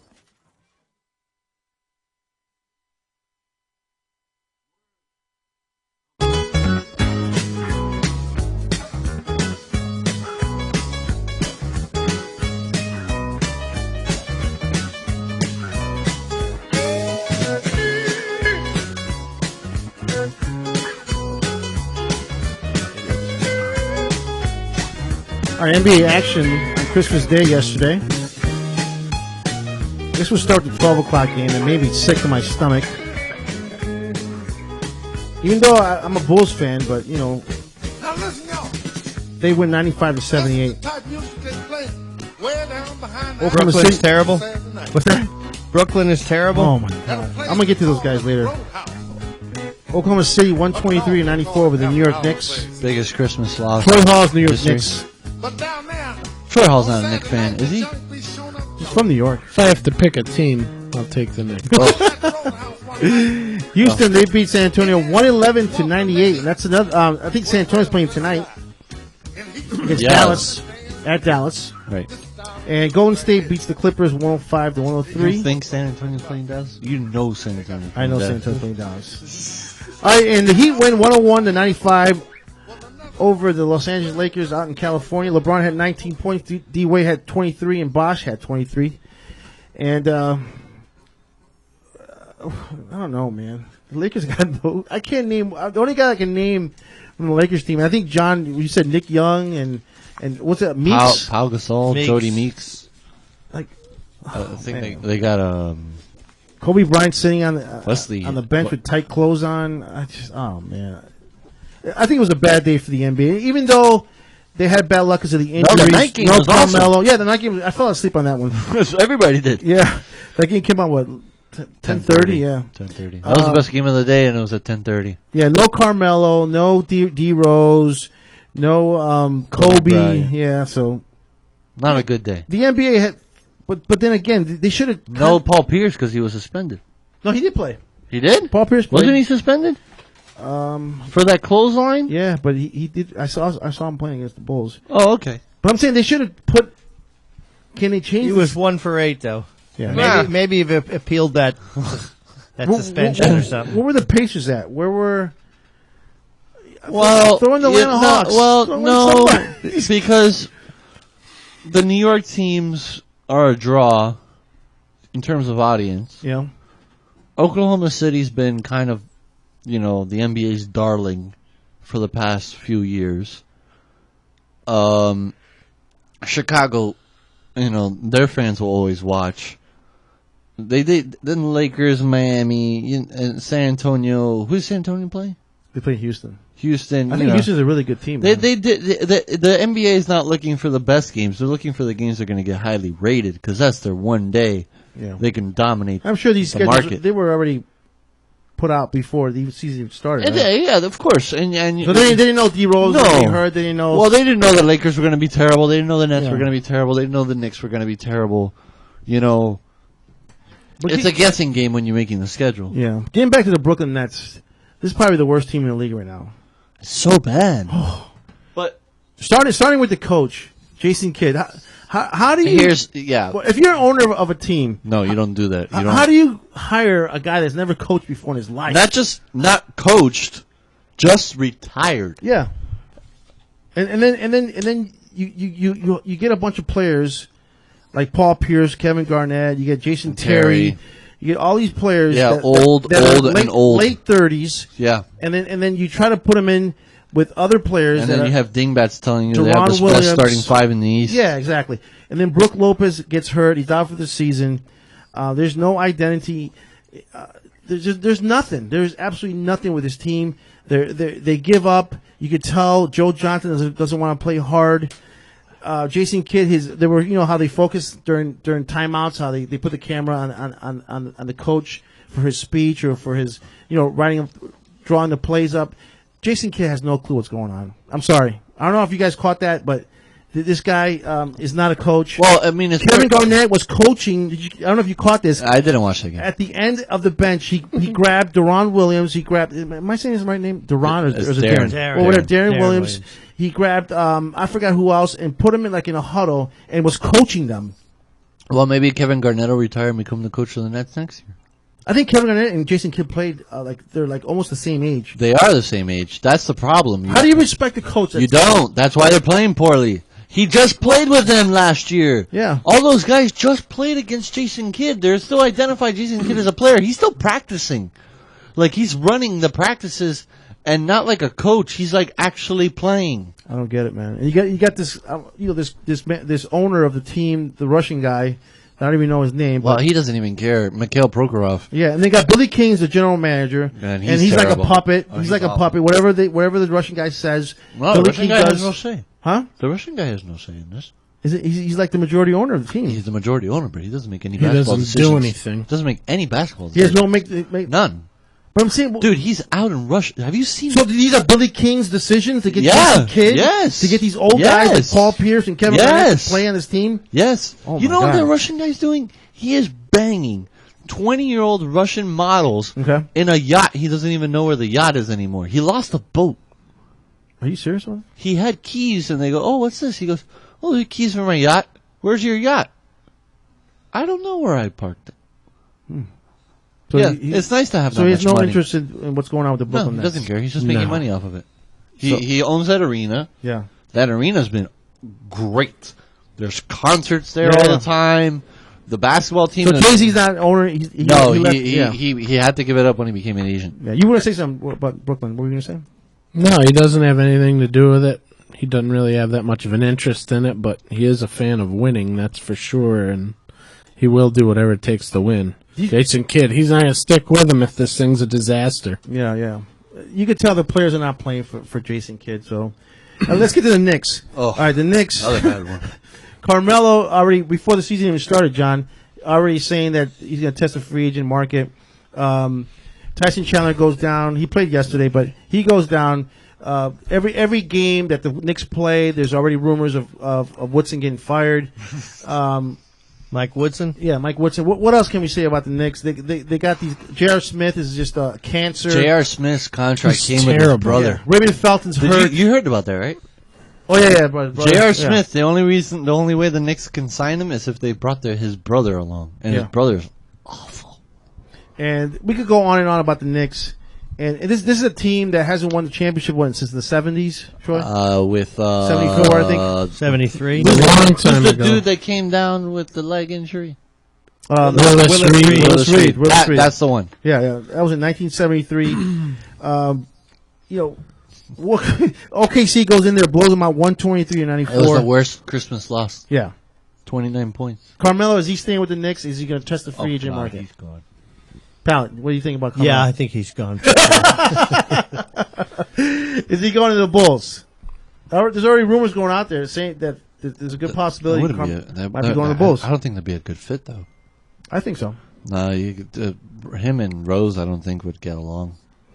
Yeah, but in terms of basketball, we're not even sure if Rose is going to come back. I don't think he's going anywhere. I think he's staying in New York. I think if you're New York, you trade him. And He'll stay in New York. I think if you're New York, he's an expiring contract. There's some value in an obvious. Not only is he an expiring contract, he's Carmelo. Yeah. And Look how well they did without him yesterday. And well, yeah, no, that wasn't good. No, because the rest of the team's so pathetic. He's not the problem. I think they should definitely try to rebuild and just restart. But their owner's terrible, and their GM. I mean, their GM's not good either. They let Donnie Walsh walk away. That was the problem.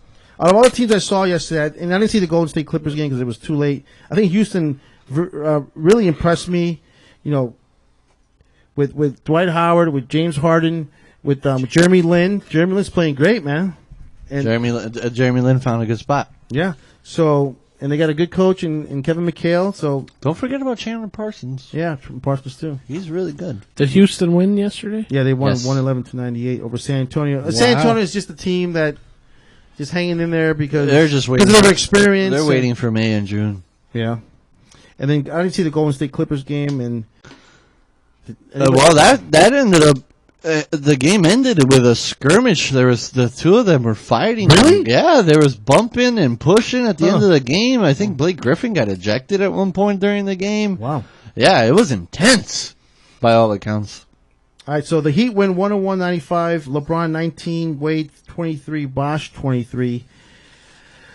What I saw with the Heat, John, is, and I didn't see it last night. I saw it the game before against Atlanta. Beasley, you put him on the court with those guys, the Heat, they're pretty good. Mm-hmm. Yeah, I think Beasley makes them much better. I think they're better with Beasley. Oh, man. I saw that for the first time against Atlanta. I was like, whoa. Oh, you hadn't watched him play all year? No, Beasley's been hurt He's been hurt. But for the past couple of weeks, but you didn't see him like when he was healthy? No, I didn't see him, but against Atlanta, I saw him for the first time. LeBron took that guy under his wing and I said, hey, whoa, man, this is what you need to do. Yeah. He is playing out of his skull. Mm-hmm. They have 4 guys shooting over 50%. 3 of them are forwards and guards. Yeah. You have Bosh, who's a supposed big guy, but he's taking outside shots. They're getting... I mean, we've seen some games where they don't move the ball that well, but if you look at field goals made to assists, it's unbelievable. Like, they're moving it at a great rate. Their offense is flowing. There's games here and there where they look like they don't give a damn. Yeah. But they still managed to win because they got such a good team. You believe in that, John, when they say, oh, this game doesn't really matter, and at the end they'll turn it up? Mm-hmm. And that's what happened yesterday against the Lakers. I guess the Heat were dominant. The first half, they were dominated by the Lakers. And then third quarter, the first quarter was really bad for the Heat. And then the second quarter was unbelievable. And then the third quarter, it looked like the Heat were going to come back, and at the end, they turned it up in the fourth quarter. How dangerous is that to play like that, John? Well, I don't think it's a good habit to get into, but I guess they're trying to save themselves for the end of the season, and I guess whenever LeBron's in there, they put it into overdrive. But I mean, I think Miami wants to, whether or not they get the number 1 seed or not. I think Miami just wants to keep improving, and I think that's the goal. Just keep everybody especially the injury-prone guys. Try to keep them rested, and then It looks be like, there. it at looks the like end of when the Wade season. comes back after, like, when he takes a day off, when he comes back after the day off, that guy, he looks very fresh. Yeah. He had 23 yesterday. And he was super efficient. Defensively, he was a little slow. Yeah. He was 11 for 17. So I mean, he's definitely, when he's rested, he's looks like the old Dwayne Wade. You can tell when he drives, because he's slamming the ball through. Yeah. And you can tell he's got a spring in his step when he takes those days off. I want to see what they do towards the end of the year, though, because you can't take days off in the playoffs. Right. I mean, you're not playing any back-to-back games in the playoffs, so you have that benefit. But nonetheless, I think if they limit his minutes, then I think he'll be there. Yeah. But you're always there's no back-to-back games in the playoffs. Right, exactly. There's no back. That's the benefit. So- There's no back-to-backs, but it's still, that's a grind. Yeah. Playoffs are a grind. Well, I mean, for the most part, I mean, he just couldn't do it last year towards the end of the season. Although he was great the last game, so. But I think We're just waiting for gonna- the Eastern Conference Final, really. I hate when you guys say that. Well, no, here's the thing, though. I hate that. Yeah, I hate that. But it's true. Think about the East. The Bulls never said that. Oh, we're just cruising along and Okay, waiting for no, the no, playoffs. I'm saying That's the why fans. you hate the NBA. Yeah. No, I'm saying the fans. What am I waiting for? What am I going to see all year? In the East, especially. I mean, my team just went to the finals 3 straight times. What the hell do I more do I want? I just want them to go to the finals again. Enjoying watching the product? I mean, I'll Or you watch just it. care about winning. No, That's the problem with the NBA. No, you'll watch it. There's no beauty in the game anymore. It's garbage. I'll ball. watch the games, but I'm watching it just to be entertained. I mean, Me too. But are you entertained if you're just waiting for the finals of the Eastern Conference? Yeah, because if you saw that dunk yesterday, that was pretty I awesome. saw it. I watched a quarter of the The game. Millsap dunk was Right, was the better. Millsap dunk, the Then I other fell dunk. asleep. Who's the dunk he hit on that rookie? Ben McLemore? Yeah. In the Sacramento game? Yeah. So, there's going to be highlights, of course, and there's going to be some really enjoyable moments. But overall, I mean, you're just waiting. I think you got too many games and you got too many teams. Yeah. And Too many games. I think that's more the problem than too many games. Is the too many teams. Because there's so many bad teams in the NBA. That's why the season's not so entertaining. Because, you know, the Eastern the Conference. thing about, everybody goes, oh, it was so much better in the 80s. So many less teams in the 80s. Yeah, I that's think it right. was, what, 20... I mean, it's 30 now. But the NBA is I so think it was gimmicky. 20 It's so teams. gimmicky. It's so gimmicky 20. now. You got It was 20 at some point. 22. those something jerseys like they were wearing yesterday. Come Oh, they're on, awful. man. The T-shirt jerseys. And But they're everybody's They're wearing green sneakers like frickin' Martians. Exactly. I was just, not even matching your uniforms, right? They're not even Yeah, matching I know. uniforms. Hey, what are you talking about? They It's look like Christmas rocking colors. Christmas trees. Every one of them. That was David Stern's idea. the soccer jerseys, the Those shoes, aren't soccer jerseys. whatever they were, the shoes, shirts, the shoes that tights. Troy Hall was saying, they're not Tights. even matching your uniform. They're Christmas trees. And then, oh God, I don't know. I guess I'm getting old, man. Yeah, you are old. Well, I'm getting there. Well, young kids like dunks, and I hated those I like T-shirts. passing and motion offense. Yeah. The dunk doesn't do anything for me. It's 2 points. I don't care. Watching Brooklyn just John totally. Wooden. I don't care if Paul Gasol lays it in or old Leroy dunks it. I don't care. Watching the Brooklyn Nets was just it just made me so upset, fury. You know, I was so frustrated just watching this team like just give up and Well, that's the thing about the NBA. It's, you know, and baseball, to tell you the truth, in some specs. You know, when you have fully guaranteed contracts, good luck motivating those guys. Yeah, that's got to be tough. I saw Joe Johnson just dog it out there, man. Dog it. These coaches have to have dog it, man. such difficult here's the jobs thing. motivating people. But Joe Johnson the other night had 29 points in a quarter or something stupid like that. So But yesterday when they were winning, I guess the first, second quarter they were winning, and all of a sudden when they fell apart, and I just saw their body motion, their demeanor, Body language. their When the body chips were down. Yeah, they were like, why are we playing this Going game? through the motions. It's just awful, man. it's I mean, Joe Johnson's got a stupid contract. Darren Williams has got another stupid. He looked contract. awful. This guy's the best, one of the best point guards in the league. No, he was in Utah when Jerry Sloan was motivating him and telling him what to do. And then somebody must have told him something and said, "Hey, man, Yeah, why are you taking Sloan's this, old school. Yeah. Why are you taking this crap from Jerry Sloan?" And the music. And then he got Jerry Sloan fired, and then he got traded to the Mets. They should have just let him go. They should have let him go and kept Jerry Sloan. Yeah. Left anyways. Hey, but Pal, going back to your point about that you said they really don't care if they're first or second seed in the Eastern Conference. I think they really care about getting that number 1 seed.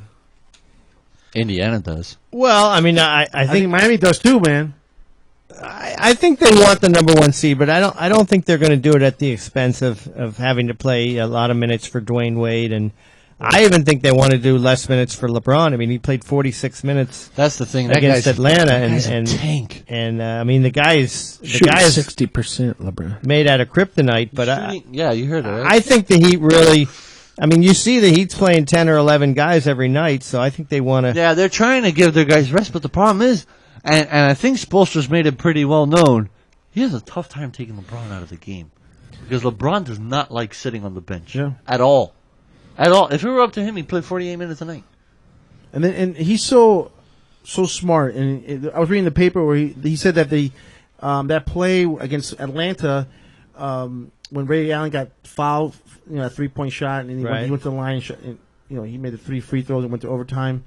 The paper said that LeBron saw something in the Atlanta's defense where they weren't guarding Ray Allen correctly or something. I don't know what it was, but he said he saw that. And then he saw it before it happened. He ran the play. Yeah. He runs the plays. He all told the time. Spoelstra, this is the play we need to run. Well, Dwayne ran the play. Dwayne Wade did that in 2006 when they won the title. Yeah, you're right. They ran the play, and the play was for Ray Allen. He went. It was stupid for the guy from Atlanta to foul a 3-point shooter, but Ray Allen went for the shot. He got fouled. They went to overtime. And they won the game. So this guy LeBron James, he's one of the best. Yeah. Because, I mean, I obviously didn't see. I don't remember Jordan, but what you see news to anybody that he's one of the best. Yeah, like the thing about LeBron is such. He's so complete. Yeah. He's basically he can play all 5 positions, guard all 5 positions. He's a super athlete. He's a coach on the floor. He's a coach on the floor. He's the best player I've ever seen. He does everything. Ever. He just needs to get those titles, and then it's just he's above everybody. Right now we're in a counting game. And he was going to kick all anybody's doing. Yeah, he got pissed. Chalmers. Oh yeah, Chalmers made him mad. I don't know what he did. Chalmers was right. Because he apologized. LeBron apologized mid-game because it was a defensive breakdown. Yeah. By the way, Chalmers did not back down. Chalmers doesn't back down from anybody. He's like that little small dog that walks up to a pit bull thinking that he can win. Yeah. And he won. Give him some credit. He won that argument. All right, what's going on with the Bowling Green game? I'm going to go through the schedule here for the Heat. The next couple games, we'll go to commercial, and then we'll come back and end the show. Give me an update. Somebody. They lost. Bowling Green lost. Yeah. 30-27 Pittsburgh. Damn. They're the winners of the Little Caesars Bowl. All right, the Lakers, they play tomorrow at Sacramento, 10 o'clock against the Kings. Oh, poor Edge. DeMarcus Cousins, he's great. Owned by Shaq. Boogie. Sacramento Kings. That's tomorrow at 10 o'clock for those who like staying up late to watch these games. And then on Saturday, they got Portland at 10 o'clock. And Portland's one of the hottest teams in the NBA. They play tonight. And they got the Clippers tonight at 10:30. And then they go to Denver on Monday at 9. That's a 9 p.m. start on the Sun Network. And then on Thursday, they come back home, it looks like, against the Golden State Warriors. We should go to that game. We need to go to the game one day. Give me tickets and I'll go. Jeez. Wait, let's go to the game, pal, one day. Okay. Miami got to get tickets. Yeah, see? In the lower bowl, though. It's like going to a rock concert when you go to those games. When was the last time you went to an NBA game there, Troy? I went and saw 2 or 3 Heat games last year. Really? I remember making a comment because there's a timeout and Spoelstra's got the clipboard out. And LeBron's over there tying his shoe facing the other direction. I was like, this is great. All right, so Sacramento, Portland, Denver, and then they come home against Golden State on Thursday. All right, keep it locked. Last segment, well, whatever. We'll get into some, I guess, at football. We'll end the show with some football.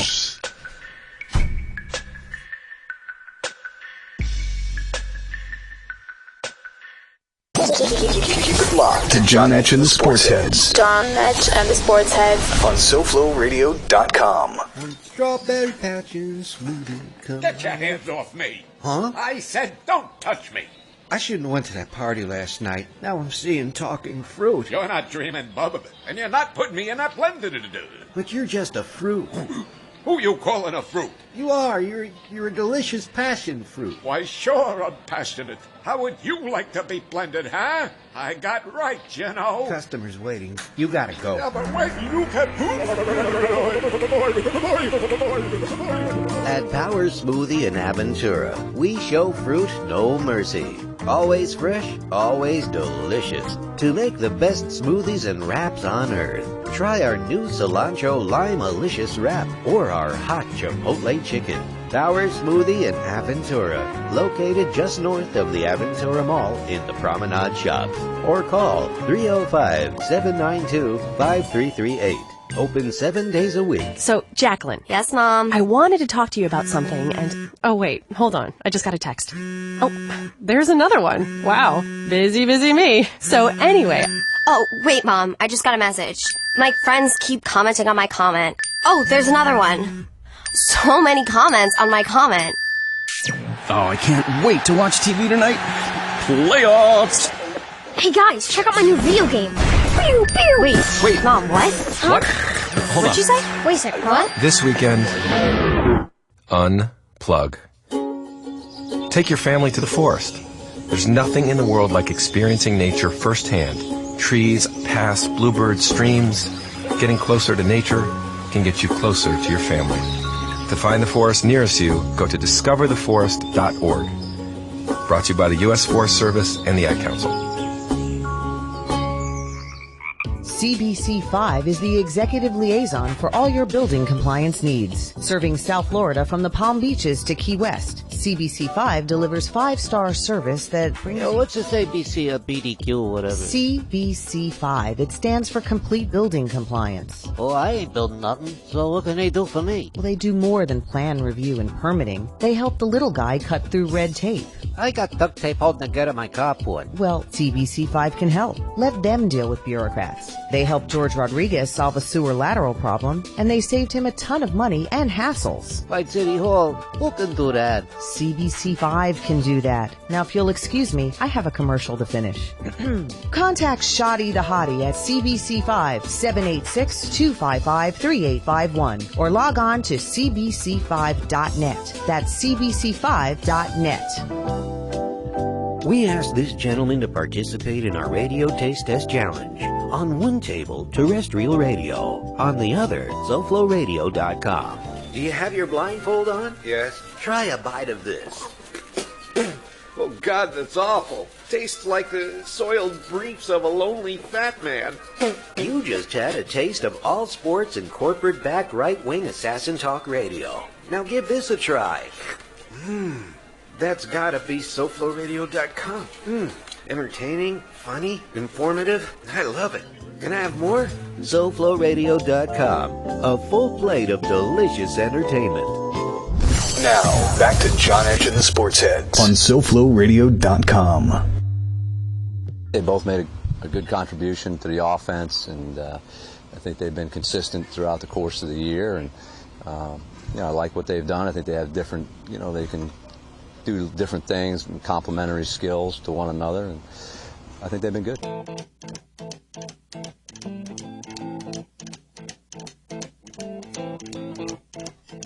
I don't think Coach Philbin has said anybody's been bad the whole season. Has he, Etch? If I was a fan of the Dolphins, I'd just go nuts listening to him. Oh no, I want to flip out. I want to punch it. Well, I have to work, unfortunately, during Dolphin games, and I'm in a studio by myself, and you're just hearing chairs fly. One hit the window in the studio, and you just heard one of these. I was like, somebody's going to come in here wondering if somebody... All right, Pat, give me a San Antonio Dallas update here. NBA action. San Antonio Spurs at the Dallas Mavericks. Looks like the game started at 8:30. Bowling Green already lost. What about Utah State? Yeah, give us that one too. You want Utah State? For those who have zeros. some money on that game. Spurs are up 51 at halftime. Nice. So you're good. What's the score again? 58-51 at halftime. 58-51. San Antonio over the Dallas Mavericks. And I'm pulling up your Northern Illinois. No. But you could update that score, but. Well, I mean, is that a big game? Yeah, it's a big game. For my pool. Oh. They're all big games. Northern Illinois Nothing. zeros. 11 minutes to go in the first quarter. Defensive struggle.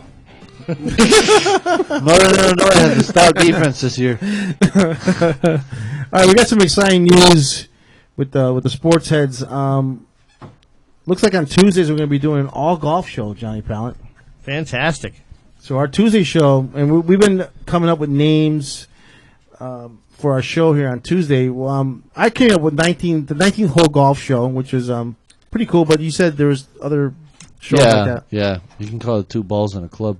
Yeah, 2 balls in the club. Dio said the dog leg show. I said the long and I short didn't of say it. the dog leg show. Who said that? I think That was Chris. Chris. Yeah, Chris Hudson. I said the tagline should be better than Tiger's Thanksgiving. You didn't like the Grip It and Rip It? The Grip It and Rip It show because Grip It and Rip It just sounds like something porny. Yeah, so that's whatever. And then I came up with the Hitting It Straight show with John Etch and John Pallet. That's not bad. Hitting It Straight with Etch and Well, Pallet. right now that's in the lead, I think. I still like the John Mulligan. We even have a show. theme song too. We have a theme song by who is it? Bing Crosby. Bing Crosby. Yeah. You like John Mulligan show? No, that's corny. Because it sounds like an actual name. It sounds like a golf name. The John Mulligan show. Hit It Straight with How John about the Etch and dog John leg Pallet. show? Oh, what did I come up with John and John? Was it the 19th hole Hit show? it straight with John and John. John, there you go. Hitting It Straight with John and You should John. call it with John and John. So those are the ideas we for the name of our show on Tuesdays, and we're thinking about doing the tip of the week with Johnny Pallet, and John Pallet is the golf pro here, and we'll have that, and we'll have some guys call in, like Ryan Blum and local PGA guys. I could be your guys' like little You could be our caddy. You could be the caddy. I could be a testimonial. The caddy master. Yeah. I could shoot a game. And then after Pallet's teaching, we'll see how much I improve. Yeah, exactly. How many less birds I kill? Like the Hank Haney the Hank Haney project. Yeah, with Dio Garcia. There you go, the Johnny Pallet project with Dio Garcia. There you go. We're trying to parlay anything into a freaking golf game that had been promised for God knows how many months. We'll get you on the golf course. We'll get you on the golf. And then we'll get Troy Hall to talk about grass, and we're not talking about that type of grass. I'll talk about that too. Oh, we can talk about that too. Okay. We'll talk about who turf management. We'll have turf management segment. We have a tip of the week segment with a turf management segment, and we'll have how to grow grass in your front yard. Exactly. And then Troy will that's illegal. Will tell us what type of grass different golf courses have, like Only up in north, Florida. down south, out west, east. What type of grasses do they use out in Europe? Good question. Never been to Europe. But what kind of grass do you think at the U.S. Open? What type of grass? Brown. U.S. Open. That's not Europe. I mean, not U.S. Open, the British Open. Brown grass. Bad grass. I think it's some kind of a zoysia grass. Yeah. Whatever grass it is. Every course is different. It's not. And all that long stuff. It's What not type of one. grass is that? What's the best grass in the U.S.? Bent grass. The one they sell right down the Bent street. is king, but you don't have it down here. It's Northern grass. Bent Bent grass is king. grasses. You can cut that really short. Can't beat it. Bent grass? Bent grass. What's the king. grass in the Midwest? I played in Chicago, and I couldn't chip out of that grass. It grabbed my club. It hooded the Bluegrass. the face. The bluegrass. Yeah, it was just horrible. I was like, wow. I make roughs out of that a lot up there. So it stays green. Everything else burns out in the summer. all right. So those are the ideas we're going to have during our Tuesday show. I think we're going to start that Tuesday show, which is all golf, starting the first week of January. So that's next week, I guess. 'Cause that's the first week of the next week is the 31st of the PGA. Is it The following week. The following week. So it'll be the 7th. So the Hyundai, it used to be called the Mercedes. Now it's called the Hyundai. Is that right? The Honda Classic? Tournament of Champions. The Tournament of Champions. Well, Hyundai Tournament of Champions out of Hawaii. Hawaii. Yeah, which is the first tournament of the year. Kapalua. Then they go to the Sony, which is not called the Sony. Is anymore. that literally only champions? Yeah, from the year before, the guys that won each tournament. Yeah. Oh wow, The tournament winners are that sounds cool. Tournament of Champions. Then they go. So Tiger will be in there. Well, he just hasn't Yeah. played. He hasn't played in that tournament. He for doesn't 6 usually years. play in it, but he He's been certainly playing is a lot eligible more to play. in tournaments that he didn't play before, right? after his whole incident. Well, he usually only plays 15 tournaments a year. So. But hasn't he increased that number lately because of the whole? I need to improve my golf game because I'm not as awesome as I used to be without 10 hookers and my wife. He might have played 20 tournaments last year, but I know he does have a much more of a limited schedule. I think he doesn't play in Hawaii. Never plays in Hawaii. I think he's thinking of skipping the match play amongst a lot of other people too. He'll play in Torrey Pines for sure. Dove Mountain. He usually plays in Dubai because they pay him big money to come over there.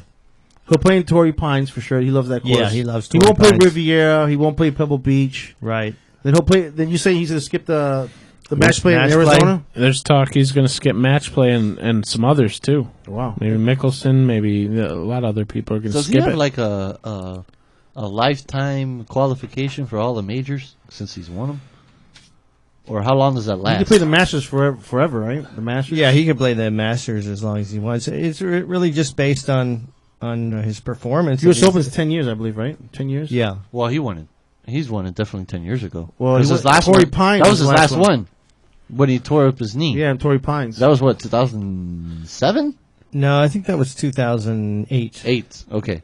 So he's got a couple more years left. And then they'll do Florida Swing. He'll play Honda, right? He'll play here at Well, Doral. Honda's right 5 minutes from his house, so Yep. he'll play. And then he loves Doral. Yep. And then he'll play. Although it's going to be a totally Where's the different where's the Honda Doral this Classic? year. Where's the Honda? Somewhere in Palm Beach. It's a PGA National. Yeah, PGA National. He didn't play he that. doesn't live in for a Orlando couple anymore? years. What'd you say, Troy? He didn't play that for a couple years. Well, I don't think he skipped the Honda. He didn't play when it was at Marisol. Right. But he played it last year. The last 2 years, He played the last he's two. played Right. when they switched it But to Palm Beach. lives in Palm PGA Beach National. now? He's in Jupiter. Jupiter. Oh, I thought wasn't he in Orlando or Yeah, something? he left. He was, but he bought a huge After he was chased piece with of a golf property club? on Jupiter Island. Referring to that night. After he got hit with a golf club. Yeah, he there you go. Moved. Yeah, Then that's he'll- what I thought. Then he'll play Bay Hill in Orlando. He wins Right. that. How many times Yeah. has he won that tournament? 8 times. Something like that. Then he'll play the TPC in Jacksonville. The players. Yeah, usually play, but that's in May now. So Yeah, they switched it. And then the that's- one in Tampa, he doesn't play that one. no, he doesn't play the one in Tampa. No, Yeah, and then from there, I forget where they go after that. he usually doesn't play. Then they go to the Because Midwest. I think they go to Houston after Tampa. They Yeah. go to Houston, Then they got the Masters. and then Louisiana, Yep. and then they have the Masters. So he never. Masters is the first Grand Slam. Yeah, that's or major. I should that's say. the usually the second week of April. Yep. So we're excited. We're excited here. The sports heads. We're going to do golf, all golf on Tuesdays, and then on Thursdays we'll do, what we usually do here. We'll do football, baseball, soccer. We'll do. Boxing Day was today, so Dia wants to do freaking whatever those two girls were. UFC Ronda boxing? Rousey, Misha Tate watch two really hot chicks fight each other because that's always awesome. I'm only watching if they rip their clothes off. I mean, I've seen them move bras around. Really? Yeah, man, they're fighting in bras and shorts. And what kind of fighters are these girls? Well, Ronda Rousey is a world. I mean, she finished bronze in the Olympics for judo, so she's a judo specialist. Okay. And Misha Tate's just an all-around fighter. A brawler? Yeah, but every fight Ronda Rousey has fought in has been ended in the first round and by armbar. Damn. So it's pretty obvious exactly what she's going to do to you, and they still can't stop it. A choker. No, armbar. She doesn't even choke people. She just breaks their arm. That's worse. Huh. Wow. Yeah, she's broken 2 arms. What? Yeah. She broke this chick that she's fighting's arm the first time they fought, and she broke some other girl's arm. But the only reason she broke the other girl's arm was because that girl refused to tap, and she had no other choice but to break it. And this game, this fight is on Saturday. Yeah, but that's the main event. The main event is Anderson Silva versus Chris Weidman. Anderson Silva considered the greatest MMA fighter of all time, and he lost his last fight. So this is a rematch, and it's gonna be fun this weekend, man. Good card. We got that, and then we got the NFL on Sunday. Yeah, we got the NFL on Sunday. No Saturday games this year. Odd. Yeah, there was no Saturday games because there were so many Thursday games. Yeah, which is stupid because I kind of like the Saturday games on the last weekend because you get a full weekend of the NFL football, which I enjoy. I think next week we're gonna be at Jada Cole's. What is New Year's Day? Wednesday. So we're gonna be. Are you guys gonna be good to go next? Dude, nobody parties on New Year's Day. You party on New Year's Eve.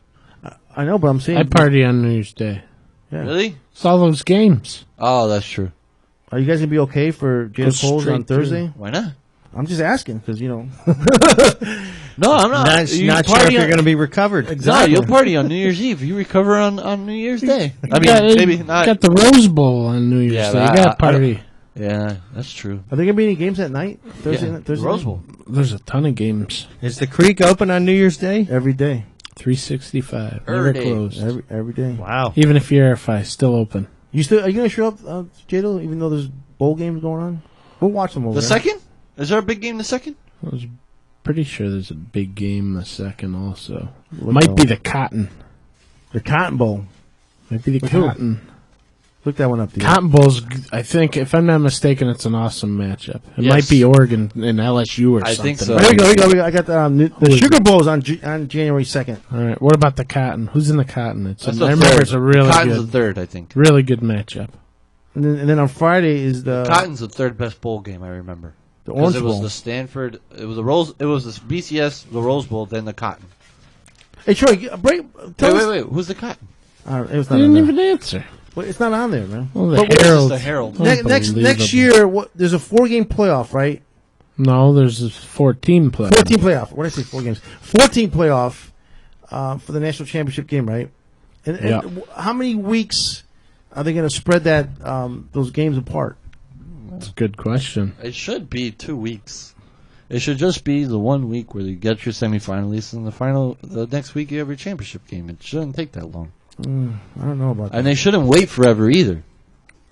I bet you the semis are probably between Christmas and New Year's, and Yeah. so it's got to be sometime around Christmas, I'd think, right? It should be. What's the deal with the final exams? You know how they make Finals Kids are out of school by when they're doing all this stuff. Finals are over by usually like the 18th. At December. latest. Okay. Yeah, at latest. And that's the reason why it takes so long to play. Like, Well, that's the excuse they give. Whoever's in the finals, they won't be taking exams. They don't care. Those teams. There's never any smart teams in the championship. all right. Stanford? Yeah, Stanford's a pretty smart. Well, team. they're not. When's the last time they played for a national title? I don't know. Long time. Maybe never. Right. When was the last time Stanford won the national champion? Long time ago. Yeah. All right, Johnny Pallett. The Dolphins going to win on Sunday. Dolphins are going to win on Sunday. Okay. Are they going to I'm make the going with playoffs? Troy Hall. They going to make the playoffs? I say they're going to the playoffs.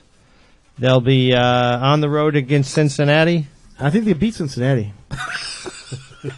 Why? Yeah. Why do you guys laugh? Why? Because they just lost 19-0 to Buffalo. They'll be one and done. One and done in the playoffs. They're swept by the Bills and beat by the Bucks. And you're picking them to go to round 2 of the playoffs. I don't know. 1 minute left. I don't know. I just feel like the What do you think, Etch? You think the Dolphins will take care of business Sunday? Yeah, I think so. I think they take care of The business. Jets are terrible. I don't know how they have 7 wins. I really don't. That defense is awesome. But offensively, we saw it the last game. Just answered your own question. How good was Baltimore's offense when they won the Super Bowl? Exactly. Which one? Not very. Trent Dilfer? Oh, yeah. That offense was well, they had Jamal Lewis, right? And Ran Brees the Holmes. ball and told Trent Dilfer, don't throw it. Yeah, don't mess this up.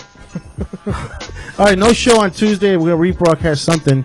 And then on Thursday, we'll be at Jada Cole's from 8 to 10, right there at Coral Way, 2845 Southwest Coral Way.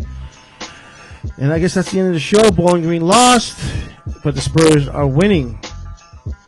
So have a great week. Keep it locked here on SoFloRadio.com. George Rodriguez tomorrow, yes or no? Yes. All right, good. 12 to 3. With Lisa Carrero.